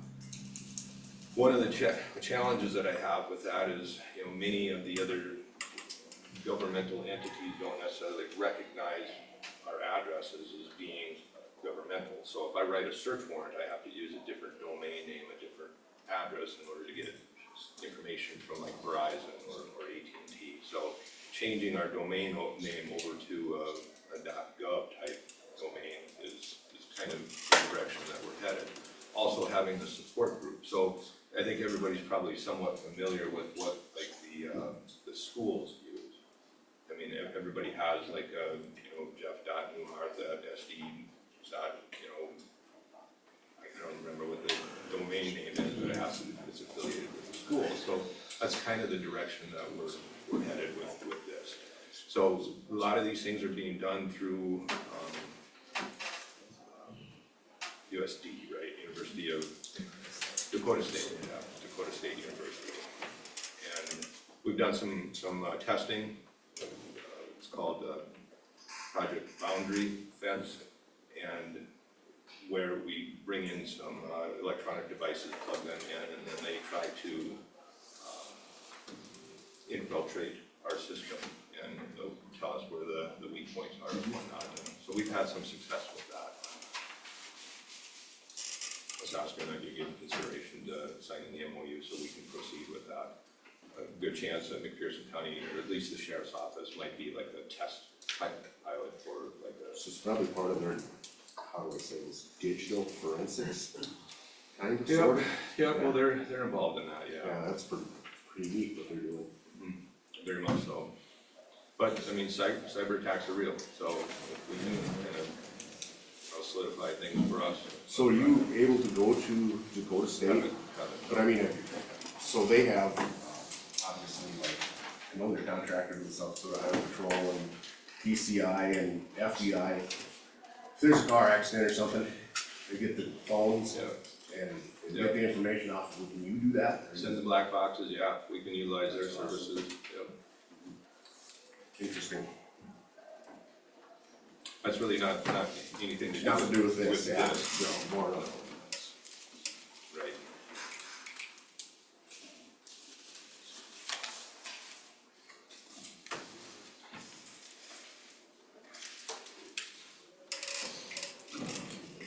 I'm gonna ask for a motion on that right now while Dave is moving. Or what is the cost to it? I don't believe there is any cost. Oh, really? That's easy then. Well, yeah, then make a motion. Right. Yeah, I'll make the motion. Alright. I'll make the motion, Who seconds it? It doesn't matter. Mike, all in favor say aye. Aye. All opposed, motion carried. The state of South Dakota actually allocated several $1 million to go towards this project. And that's what we're utilizing right now for contracting with the state. Last thing I had was the highway safety grant. I know I've talked to this group a couple different times throughout the years. As long as we have adequate staffing, I'm in favor of participating in this highway safety grant. Really, the main reason I want to do this is so we can qualify for the equipment match. It's been 2015, I think, is the last time that we bought any dash cameras for our patrol vehicles. The last time we've done that, they were about $5,500 or so. Now they're probably closer to 10. By participating in this grant, we can qualify for an 80-20 match. One of the sticklers about it is that we also have to participate in the mandatory overtime operations and whatnot. So we would be required to put in overtime hours, kind of a little skin in the game, if you will, in order to qualify for the equipment grant. So we're looking at maybe about, I think 4 hours or so per person, or per sheriff, myself and the 3 deputies. It'd be like 16 hours a month. 192 hours all total for the year is what we would be looking at as far as overtime. Now, we do have a policy that I know I brought up last time that we talked about this regarding overtime for salaried individuals. So my office is salaried, so we don't get overtime per se, but with the policy that was submitted, we could qualify for those overtime hours just when it comes to highway safety operations, nothing else. So we would like to apply for that this year again, provided we have adequate staffing. Sometimes that can fluctuate pretty quickly. Would this be in every vehicle then? The dash cam or the? Yeah, dash cams would be all 4. Well, so we would maybe ask for, maybe apply for 1 or 2 this year. Okay. I think I do have the matching funds in the emergency management line item budget to cover the 20% for 2 of them, but, my idea would be maybe 1 or 2 this year, maybe 1 next year, or 2, depending upon what we have budgeted for. We wouldn't dive in with all 4 of them right away. I think that would be a little bit too big of an ask. So dash cameras, radar units, again, they're a couple $1,000 for a radar unit. Crazy the changes over the last 31 years. 10-year-old dash cams, they gotta kind of be outdated. Yeah. Very much so, yeah. Like the bag full? Yeah, I mean, it's just like your cell phone and your laptop computer, guys. I mean, they're Image quality and. yeah, yep. I mean, right now, the body cameras that we utilize are, not even sure how old they are, but I mean, we manage our own data from that. We'll download it, we'll store it. Well, that's the thing in the past, it just doesn't happen. Either you have your own server for it or it goes to the cloud. And there's a subscription fee for that, so, if that's what happens, well, then you're looking at $500, $1,000 a year for storage of all that data, and that's the direction things are going. The data center. Yeah, that's right. Well, I think it would be a good idea, that's a pretty good match, 80 to apply for the grant. And upon, approval, if you receive the grant, I don't think that won't be a problem. You have to apply by those procedures, or those protocols or whatever, to grant that additional. We kept the hours relatively low because of our, limited ability to fulfill those. I mean, I think we should be able to get 4 hours per person, and if you don't, I mean, if one person puts in 5 and the other one puts in 3, we can kind of fluctuate that way in order to fulfill the obligation, but. So when you say you have to do that, what does that entail, that safety of that overtime hour? What would you be doing? So we have to put in, I think it's 172 hours is what we are, salaried, so 172 hours roughly is what we normally work a month, so it has to be over and above that then. So, we can't be, we have to designate the times that we're going to be working this, so we're gonna have to specifically carve out, I'm going to be working speed overtime from XYZ to XYZ, and if we get called to a domestic, well, we have to stop that time just doesn't continue to run. We have to monitor that pretty closely. Okay. But we'll see, I mean, we've applied for this, or we've done this grant before, but before the mandatory overtime was part of it. We used to write equipment grants all the time. So it's nothing really new other than the hours work. Go for it, right? Yeah. I think that's it. Anything else for me? Just the LLP resignation. Sure. Our LEPC meets quarterly, Local Emergency Planning Committee. And Michael Schwingler was one of our board members and he submitted his resignation. Our LEPC committee did accept that resignation, so now we will need to begin the process of finding another member to recommend to this board for appointment. And we, David asked, we had discussed when we had our meeting, a few younger individuals, and some of those people had been on the Long Lake Fire Department. Some of them declined. Dave, the last 3 days was not a good time to be calling people. Sure, yep, I understand that. Nancy. Yep. We have a few people on the list, and at that point in time, Dave and I will talk, and hopefully one of those 3 will accept. If not, we'll have to go. Yeah, We'll plan. It'll be fine. Excuse me, I just wanna know what LEPC, you said it kind of quick. Local Emergency Planning Committee. Yeah, thank you so much. And we meet like on a quarterly basis, right, Dave? Correct. Just a Zoom meeting and discuss very important things. Leola, here at the fire district, and myself as a board member, Dave on the sheriff's side of it, so. Really, it was brought about for, responding to like hazardous materials incidents. And our group is pretty diverse. We've kind of morphed it into a group, as Mark said, consists of multiple responders from the entire county.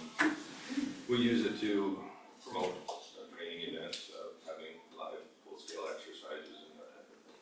What was the event we had scheduled within it, we were trying to, Want to do a tour of the Wataka compressor site, so the natural gas pipeline, they have a compressor station south of Wataka, and if you've never seen that, it's pretty impressive. That's one of our trips that we want to get done this year. Anything else for Dave? Yeah, thanks everybody. Dave. Thanks, Dave. Okay, we have a courthouse maintenance motion to approve presents a proposal to replace the tank. This is something that the county workers. That's repaired. Yeah. Okay. I don't know how far we carried that thing out. What's that? Were you there when they carried that? They out? were up at the top of the stairs. There had to have been a load. Big? Yeah, it's big. Awkward. Yeah, it looks heavy. Well, it needs to be, Yep. it needs to be. What, did you get a quote on Do it? we have a quote? Yes, Yes, yeah. it's There on is. tab number Yeah, 4. Four, excuse me, yeah. 8,000.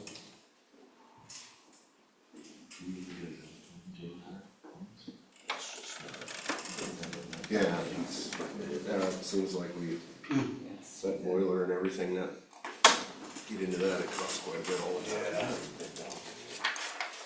It looks, what were they putting in, like 03, I think? I don't wanna know. They're pretty old. I think they're before that. They could I be. remember when my dad was on the big equipment there, you know, could have been the nineties. Okay, we have this bill at 8,000, and then Linda just showed me the J and R, which we'll accept, later on was $1,100, and So that's I a know. toilet? Yeah, and Mike was involved in that, we kind of talked about it, and one day Mrs. Guzman called me, and I made a decision. She says, well, we have the hot water, we have a toilet here, but we have cold water. I said, well, where do you have hot water? Well, we have hot water in another room. And I thought, well, if we ever have a fallout shelter for any reason, we have people down there, we need to have hot water right where the toilet is. So I said, go ahead and just put it in there, so. So that's part of that J&R bill? That $1,100. And the floor drain fix. Yes, that was. That was $1,100 is all? Maybe we should have the chairman pay for that. Yeah. We'll get lunch, you buy that. No, I'm just kidding. I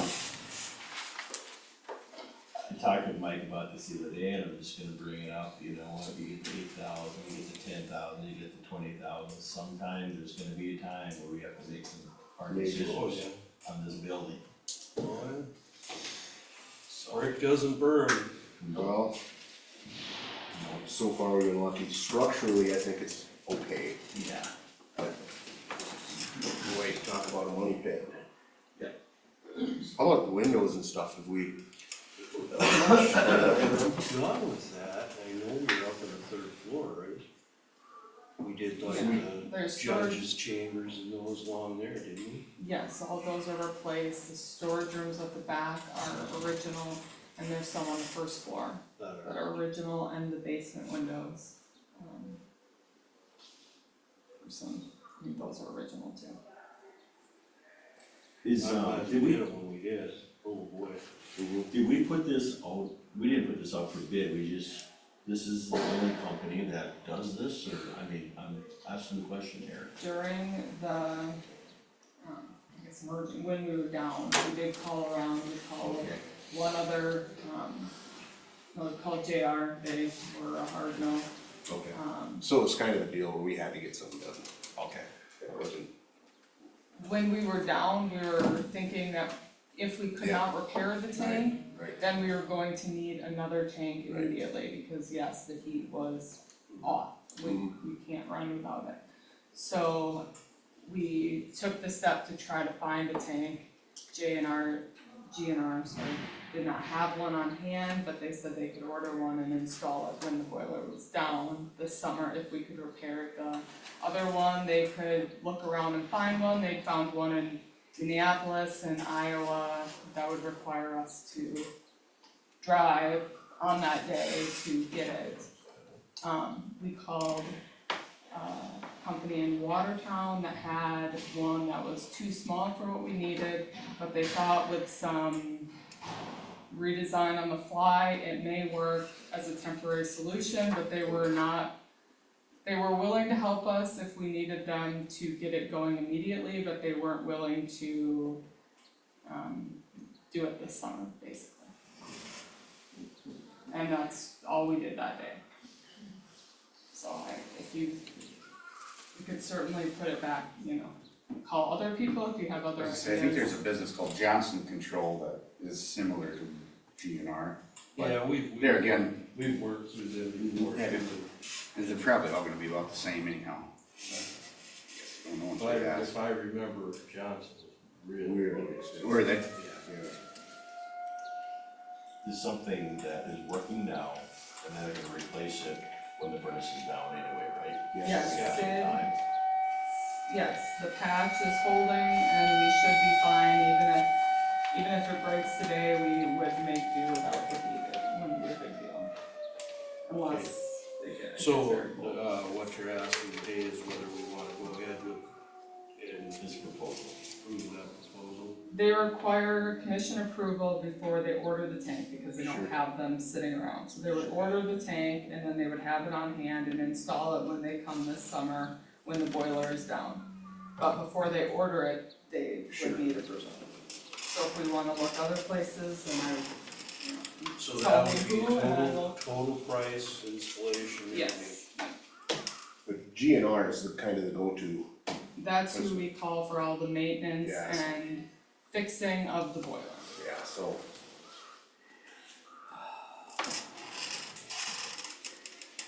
So if we get a quote for $100 more or less, it's not. No, not, no. No, Right. and like I said, when we were dealing with Johnson's and something, it was just crazy. That's why we went with. How are they gonna do that, John? I can't Say say. the courthouse, so this is like $400,000. Yeah, it was, Well, labor it would was just be crazy. Yeah. Included. Oh, included, it yeah, was, I, it was the yes, I. dome with it. I can't. It's in there. Yeah. You're a Yeah, contractor, you know that. Yeah, I know how that works. I make a motion, we Just get this go ahead. going. A second. We have a motion by Neil, second by Jeff. Any other questions? All in favor, say aye. Aye. All opposed, motion carried to accept the proposal from DNR Controls. Okay. All right, that moves us to 12 o'clock, miscellaneous. Motion to follow state of South Dakota grant Good Friday, April 18th, and Easter Monday, 21st, of the holiday. I'll make a motion that We have a motion by Sid, second. Second by Jeff, all in favor say aye. Aye. All opposed, motion carried. Sam is just letting us know, FYI, she's having coffee and cookies. I would suggest that, if all possible, the people in this side of the county, April 24th from 10 to 11 in Leola, and 12:30 and 2 in Eureka the same day. On April 24th. Okay? Just the auditor's office, Ward 2 and Eureka School Board, the Leola City Mayor and Ward 3 elections on April 8th. And then there's no school election for 2025 For the Leola School, for Leola schools. that was planned for June 3rd. Okay. We are, just a reminder that Mike and Neil and I will be attending, of course, we'll have a meeting before, but we'll be attending peer meeting on the 9th and 10th. Of April. Yes. Do you want that ordinance, drainage has to stay at 11, because we published 11. Do you want to put the ordinance at 10:30? Or, For the next week. equalization starts at 10, and we Drainage at published 11. that, so that has to stay at 10, and drainage is published at 11. She said it's gonna be quick too, the equalization part. Yeah, I think we can get 10:30. Okay, I will. You're schedule asking it. if we could change it. No, I'm Drainage just at wondering 10:30. if I should put the ordinance at Oh. 10:30 or do it at like 11:30 after drainage. What do we got going in trade? Some of Scott. There's a permit, yeah. Yeah, he's kind of showed us everything already, what he's doing. I don't know, I think we should. Well, I don't know how long the ordinance is gonna take. Yeah, I don't know either. Depends on. So I have to publish what time the meeting starts, so it'll either start at 10:30 or 11. We will be having 2 meetings, so you'll have to approve an agenda and be the Board of Equalization, and we have to adjourn that meeting, and we Can't have to start the drainage meeting. until 11. Yes. We have to go into the drainage board too. We can't start the meeting before the published time, so that's gonna either So be. 10:30, 10 is the equalization Right. meeting already, Right. it has to stay at 10. and then But 10, we can do 10:30, and if it's 11, it'll be 11. right. At least people, we're not starting prior. We can't start early. Okay. Okay, so 10:30. This is all on April 22nd.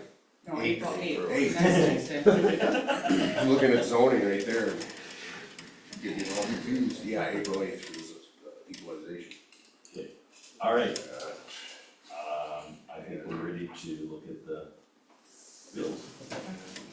Can we go into executive session? We can if you want to. I mean, it's not under. Yeah, it's on the you have bottom. it down here. Way in the middle of. Oh, okay. Okay, I would like to call an Okay. executive session for some personnel issues. Okay, do you have a second? Shouldn't take long. Second by Neil, all in favor say aye. Aye. At 5 minutes. Well, do you wish to have an executive session? Can we take a quick? Everybody's sitting there. 5-minute break? Austin, are you still on the phone? I am. You can be in executive session also, So me. if we can do that. You can be. I want to, if it's legal to do that. Yeah.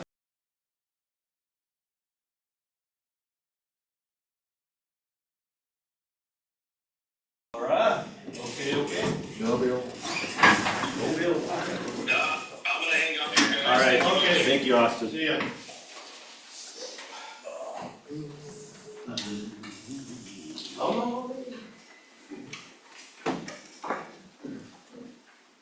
Well, Becky Rika had 600-700 kids back when you were senior in high school, didn't it? I don't know. But the 70? role that was, yeah. I graduated last class 67 and 79. Wow. Oh, I can tell you it was. Yeah. Well, it's the same, it's the same as Leo. Percentage wise, yeah. Almost half. Or over. So it's not. I remember first grade, it would have been 72 or 73, and Sure. walking up the wing to go to, first grader, you know, walking up the south wing of school to go to lunch. We had to wait for the high schoolers to get off the main floor. It was solid legs. Yeah. There was 200 and some kids in high school. Mike was one of them. You had the biggest class. Yep, 50. Yeah. You guys talked about tear-ups this morning. 2 or 3 weeks ago, we ordered a new ice cream trailer from down south, Georgia. Okay, well, nothing. She said, well, there might be a tariff, so okay, yeah, I paid for it. I mean, we sent a cancel check, everything, they're making it. Today I get an email saying, the tariffs went on today. We're gonna, I said, no, I signed the contract, I send you a canceled check, or, you know, they have the check, they paid for half of it. I said, I'm not paying anymore. I said, okay, that's fine, yeah, we'll go to honor that. Jeez. We have an ice cream trailer business, in some months, last year, ice cream business. We expanded to a 20-foot trailer before. Already screwed up. It is what? The third. 4-3. I didn't care, screw it. I'm not gonna. I'm just kidding. send my money back. But we're okay with that. They wanted to just I see already if did. Well, I said, first of all, shouldn't be coming from Mexico. Second of all, you can't tell me you don't have a steel or that on hand already. Yeah. 'Cause they didn't really force me, but they said, we'd like to know before the tariffs do come on. You can commit to it, we're fine with that. Yeah. We did that. And then they wanted to jack you up anyway. Today, yeah, 25% up. Oh, no. I didn't take very long on a text. Yeah, we're okay with that. Well, where are you trying to buy? We bought a new trailer. Oh, Concession stand trailer. okay. But not with all the appliances in there, they ordered it and did the contract and everything. And today they put the tariffs on, today is the tariff day. Sure. And they want to jack And it right up away for they- it. Yeah.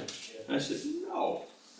You should've just went Our life will along, get easier, we'll just sell everything. should've just went along to get along and paid it. Oh, man. And you know what, in a month, they might lift them and then all these prices are up and then they got their. You'll sting a few people. Yeah. They tried.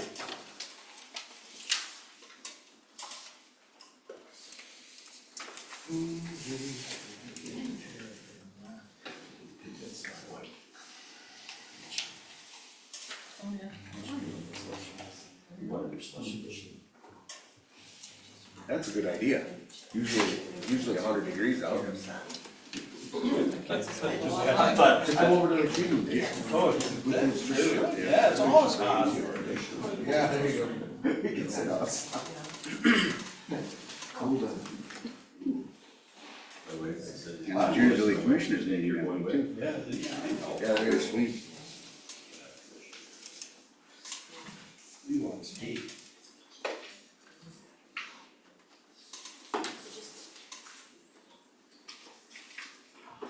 He's done.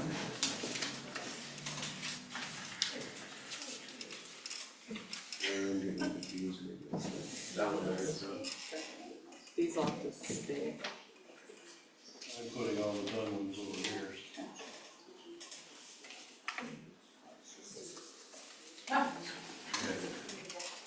The craziest things that ever happened.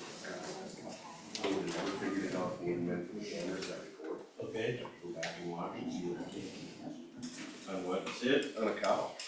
Oh, I had been out at like 9 o'clock and she was in the barn with another one, another new calf. you know, I think it was actually a quarter to 12.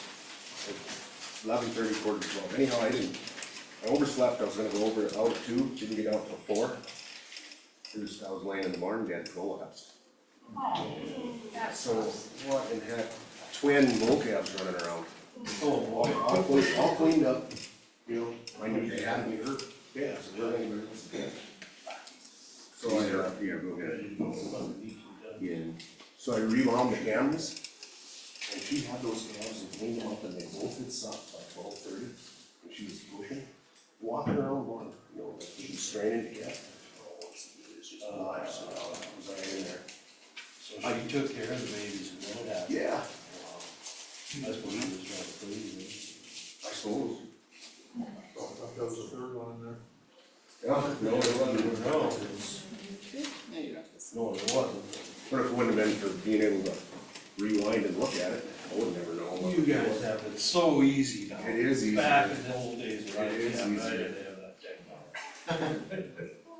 You just said, ah, I think Put her in how the many, bed. I think of how many times when we were milking cows that we went out and watched one heifer and I in the was, middle of the winter, it's 20 below, and you went and checked her 2-3 times a night. Yeah, I know, I know. in I know what I. 2007, I tore my ACL and I was having therapy, and it was one of those summers, it was hotter as shit and cattle were dropping dead. And I was telling the therapist about it and how I had 3 cows drop that day. I was like, oh my God, what'd you do? I had a tractor pulled them with a bone pit. They didn't know how to take them. What else you did? yeah, when you go out, I always have 2 o'clock shift, when you go out, it's fresh air, you don't get to sleep until 3:34, well then, if there was a problem and you're out till 5, then you might as well stay up. But if the weather was fine, it's okay, but. Oh, we've been able to do a lot of drive-bys this year. So, You know, it's crazy how when I had cows, you had to get up and just, you couldn't, you know, it's just, now I go to have cows and I can't sleep. Yeah. You know, I should be out checking it. There you go, we got Weiss cows back. I don't think so. Yeah. He sold his bail, I did. Oh, you did. Sold my more conditioner and been Where did that down, that thing was low whales? 6,000, 48, 75. Nice. Yeah, that on too. Yeah. I would've bought it, but he sold it. Yeah, that's a deal there. I couldn't talk business at the crop. Well, my more conditioner stayed in the neighborhood too. David Smith bought that. Oh, Dave Smith? So is that It was a little Frontier. Oh, You know, I didn't it's realize like that. a Dodge. Probably for, And he had them just like it, and he said his is just completely wore out. And it, you know, wasn't a high tower. right. They work good. And he looked at it, he never even tried to talk me down on the price. I'll tell you, it looks like new compared to what it was. I think we're done over here. This is yours? Yeah. Well, they're pretty good machines, weren't they? Yeah, they're pretty simple. Did they drive the sickle from one They side? had one second, and I never had any problems with that. That's it? No more?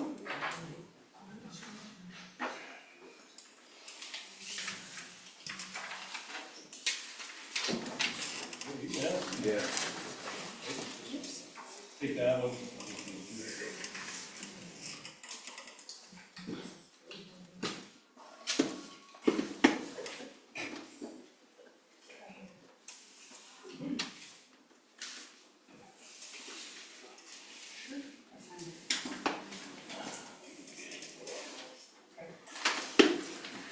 In the hills.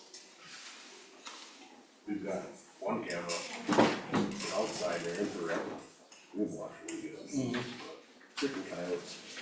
come in, draft training, so just stick. They're all over. Shoot the shoe on us, so this morning I texted Mike, and said, 6 to 8 inches, that's white on the ground. Well, that's the time to Yeah, get. but he texted me back, he goes, I'm 8 miles west of home, I'm headed your way, ready this morning. So we'll see if he is. The reason I'm a little, I wasn't late, but I was stalled, Rob called me this morning. I said, Rob, I got a commission meeting, I gotta get my commission. He goes, are you retired? I said, no, what is it, don't retire, because you get a part-time job, you're busier than when you were before. I move to pay all bills. All right, we have a second. Second by Mike, all in favor say aye. Aye. Motion to adjourn. Motion by Mike. Second. I'll second that. Second by Sid, all in favor say aye. Aye. All opposed, thank you. So the 8th at 10 o'clock, right? Yes.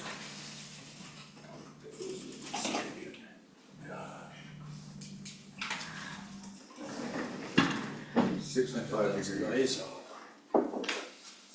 Wasn't supposed to be very windy today, it isn't. I was amazed we didn't get a bunch of wind this storm. I figured it would all be going to the big group and the other. Yep, next Tuesday, Then I'm I watching to get some wind next week on the snow out there. Yeah, I think so too. Yeah, but the next week. Because now it's open, you know, one world. Commission meeting is the 8th at 10:30. Neil and I are gonna go eat over there. Commission Yeah, I'll go meeting with- I'm May hungry. No, the main one is, April 8th, there'll be another commission meeting at 10:30 8th. Oh, I didn't catch that. that's the equalization meeting. in drainage. And then on One second. May May 6th. 6th. May 6th is the regular. So. Zoning is on the 22nd now, not the 15th. One on the 6th is out of 10 o'clock too. No, it'll be at 9. No, they start at 9. What's that? I won't be there. I did not realize you were married to Kim Pressler's sister.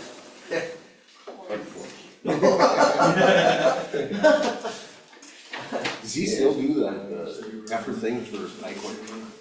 You know, I don't think so. I don't. Oh, you do a good job with him. Oh, really? Oh, my goodness. Yeah, he sells, him and his both. Well, he sells, raises cattle, or, He used to pick our milk up. That's how I got to know you. yep. I know it was like that. So is it just, is it just the 2 kids? Yes. Yeah. But, no, I mean, is it just your wife and him? No, I mean, he's got another sister. Okay, yeah, I read it. But he was the youngest, wasn't he? Yeah. No, at 9. I haven't seen him in a long time. At 9, May Put that milk 6th. for it. Got May Yep, he 6th. did, for a That's while. what I got. April 8th, 10 is equalization, that has been published. That's a long time ago, right? Because I think I switched, Drainage will not start till in the 11. mid-90s, I Published switched to at 11. AMPI, and then they come out of And the Dawson, Minnesota. 22nd is at 10. Yeah. Yes. When I sold the gas clay, it was Assuming going 3 board members can be there, Eureka first, then Holden. because we'll So publish. Dennis that today, Kirschenman was so- my first job Got there. it. Thank you. And then, Or a quorum, I can't I remember don't know his if the name, quorum's 3 there. Tom, great big guy. Tom. What's that? Tom. Picked up milk, he drove a milk truck out of Eureka for a while. Tom Fisher? Yes, James. Jim's brother. His brother, yeah. Yeah, that's right. Yep. Boosh. Yeah. He's a big guy, and his son looks just like him. I remember when I first started milking, Dennis Kirschenman. It must have, we had a hell of a party one night, I was so hungover. Got the cow's milk, he had to come and he had to wait for me to get the cow's milk. He was just laughing about it. Is it appropriate to ask what time we're gonna leave for this meeting Wednesday? Or should we do it at the meeting at 10? No. On Tuesday? Well, this will be a problem, but I don't know, you just wanna come over there, we can decide to come over there, I mean, we just want to be down there for 5:30, right? It's up to you guys. Yeah. I usually go down, I would agree if it was separate, and I probably should have for business, for work. But I can still, where do I sign? Irish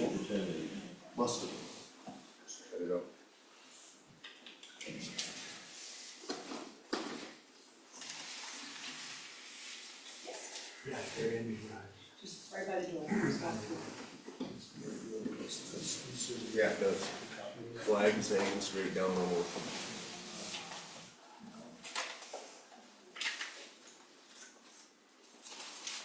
I went out at 6 this morning, took the payloader and had to move all the bugs. Yeah, yeah. Push the spot off, push those, I would guess between 7 and 9, it was melting the whole time. Oh, yeah. Yeah, you guys definitely. I had put four-wheel drive this morning, Just just awesome. first 2 Oh. miles, Yeah. yeah. Then after that, it was just like, night and day. As I was making out my floor, I texted Austin, said, so when's the next thing that a food truck coming? Cause he's got just right under 3 miles to go, and he said, here in a little bit, I go, Oh, man. Now you get to go see what it looks like. yeah. So I said, good luck. Well, it should dry off. We got some chances still. Some more. Other things for See you, Lily, thanks. Oh, yes. I'll meet you over there or whatever, I gotta sign, so. It's part of my $100 a month more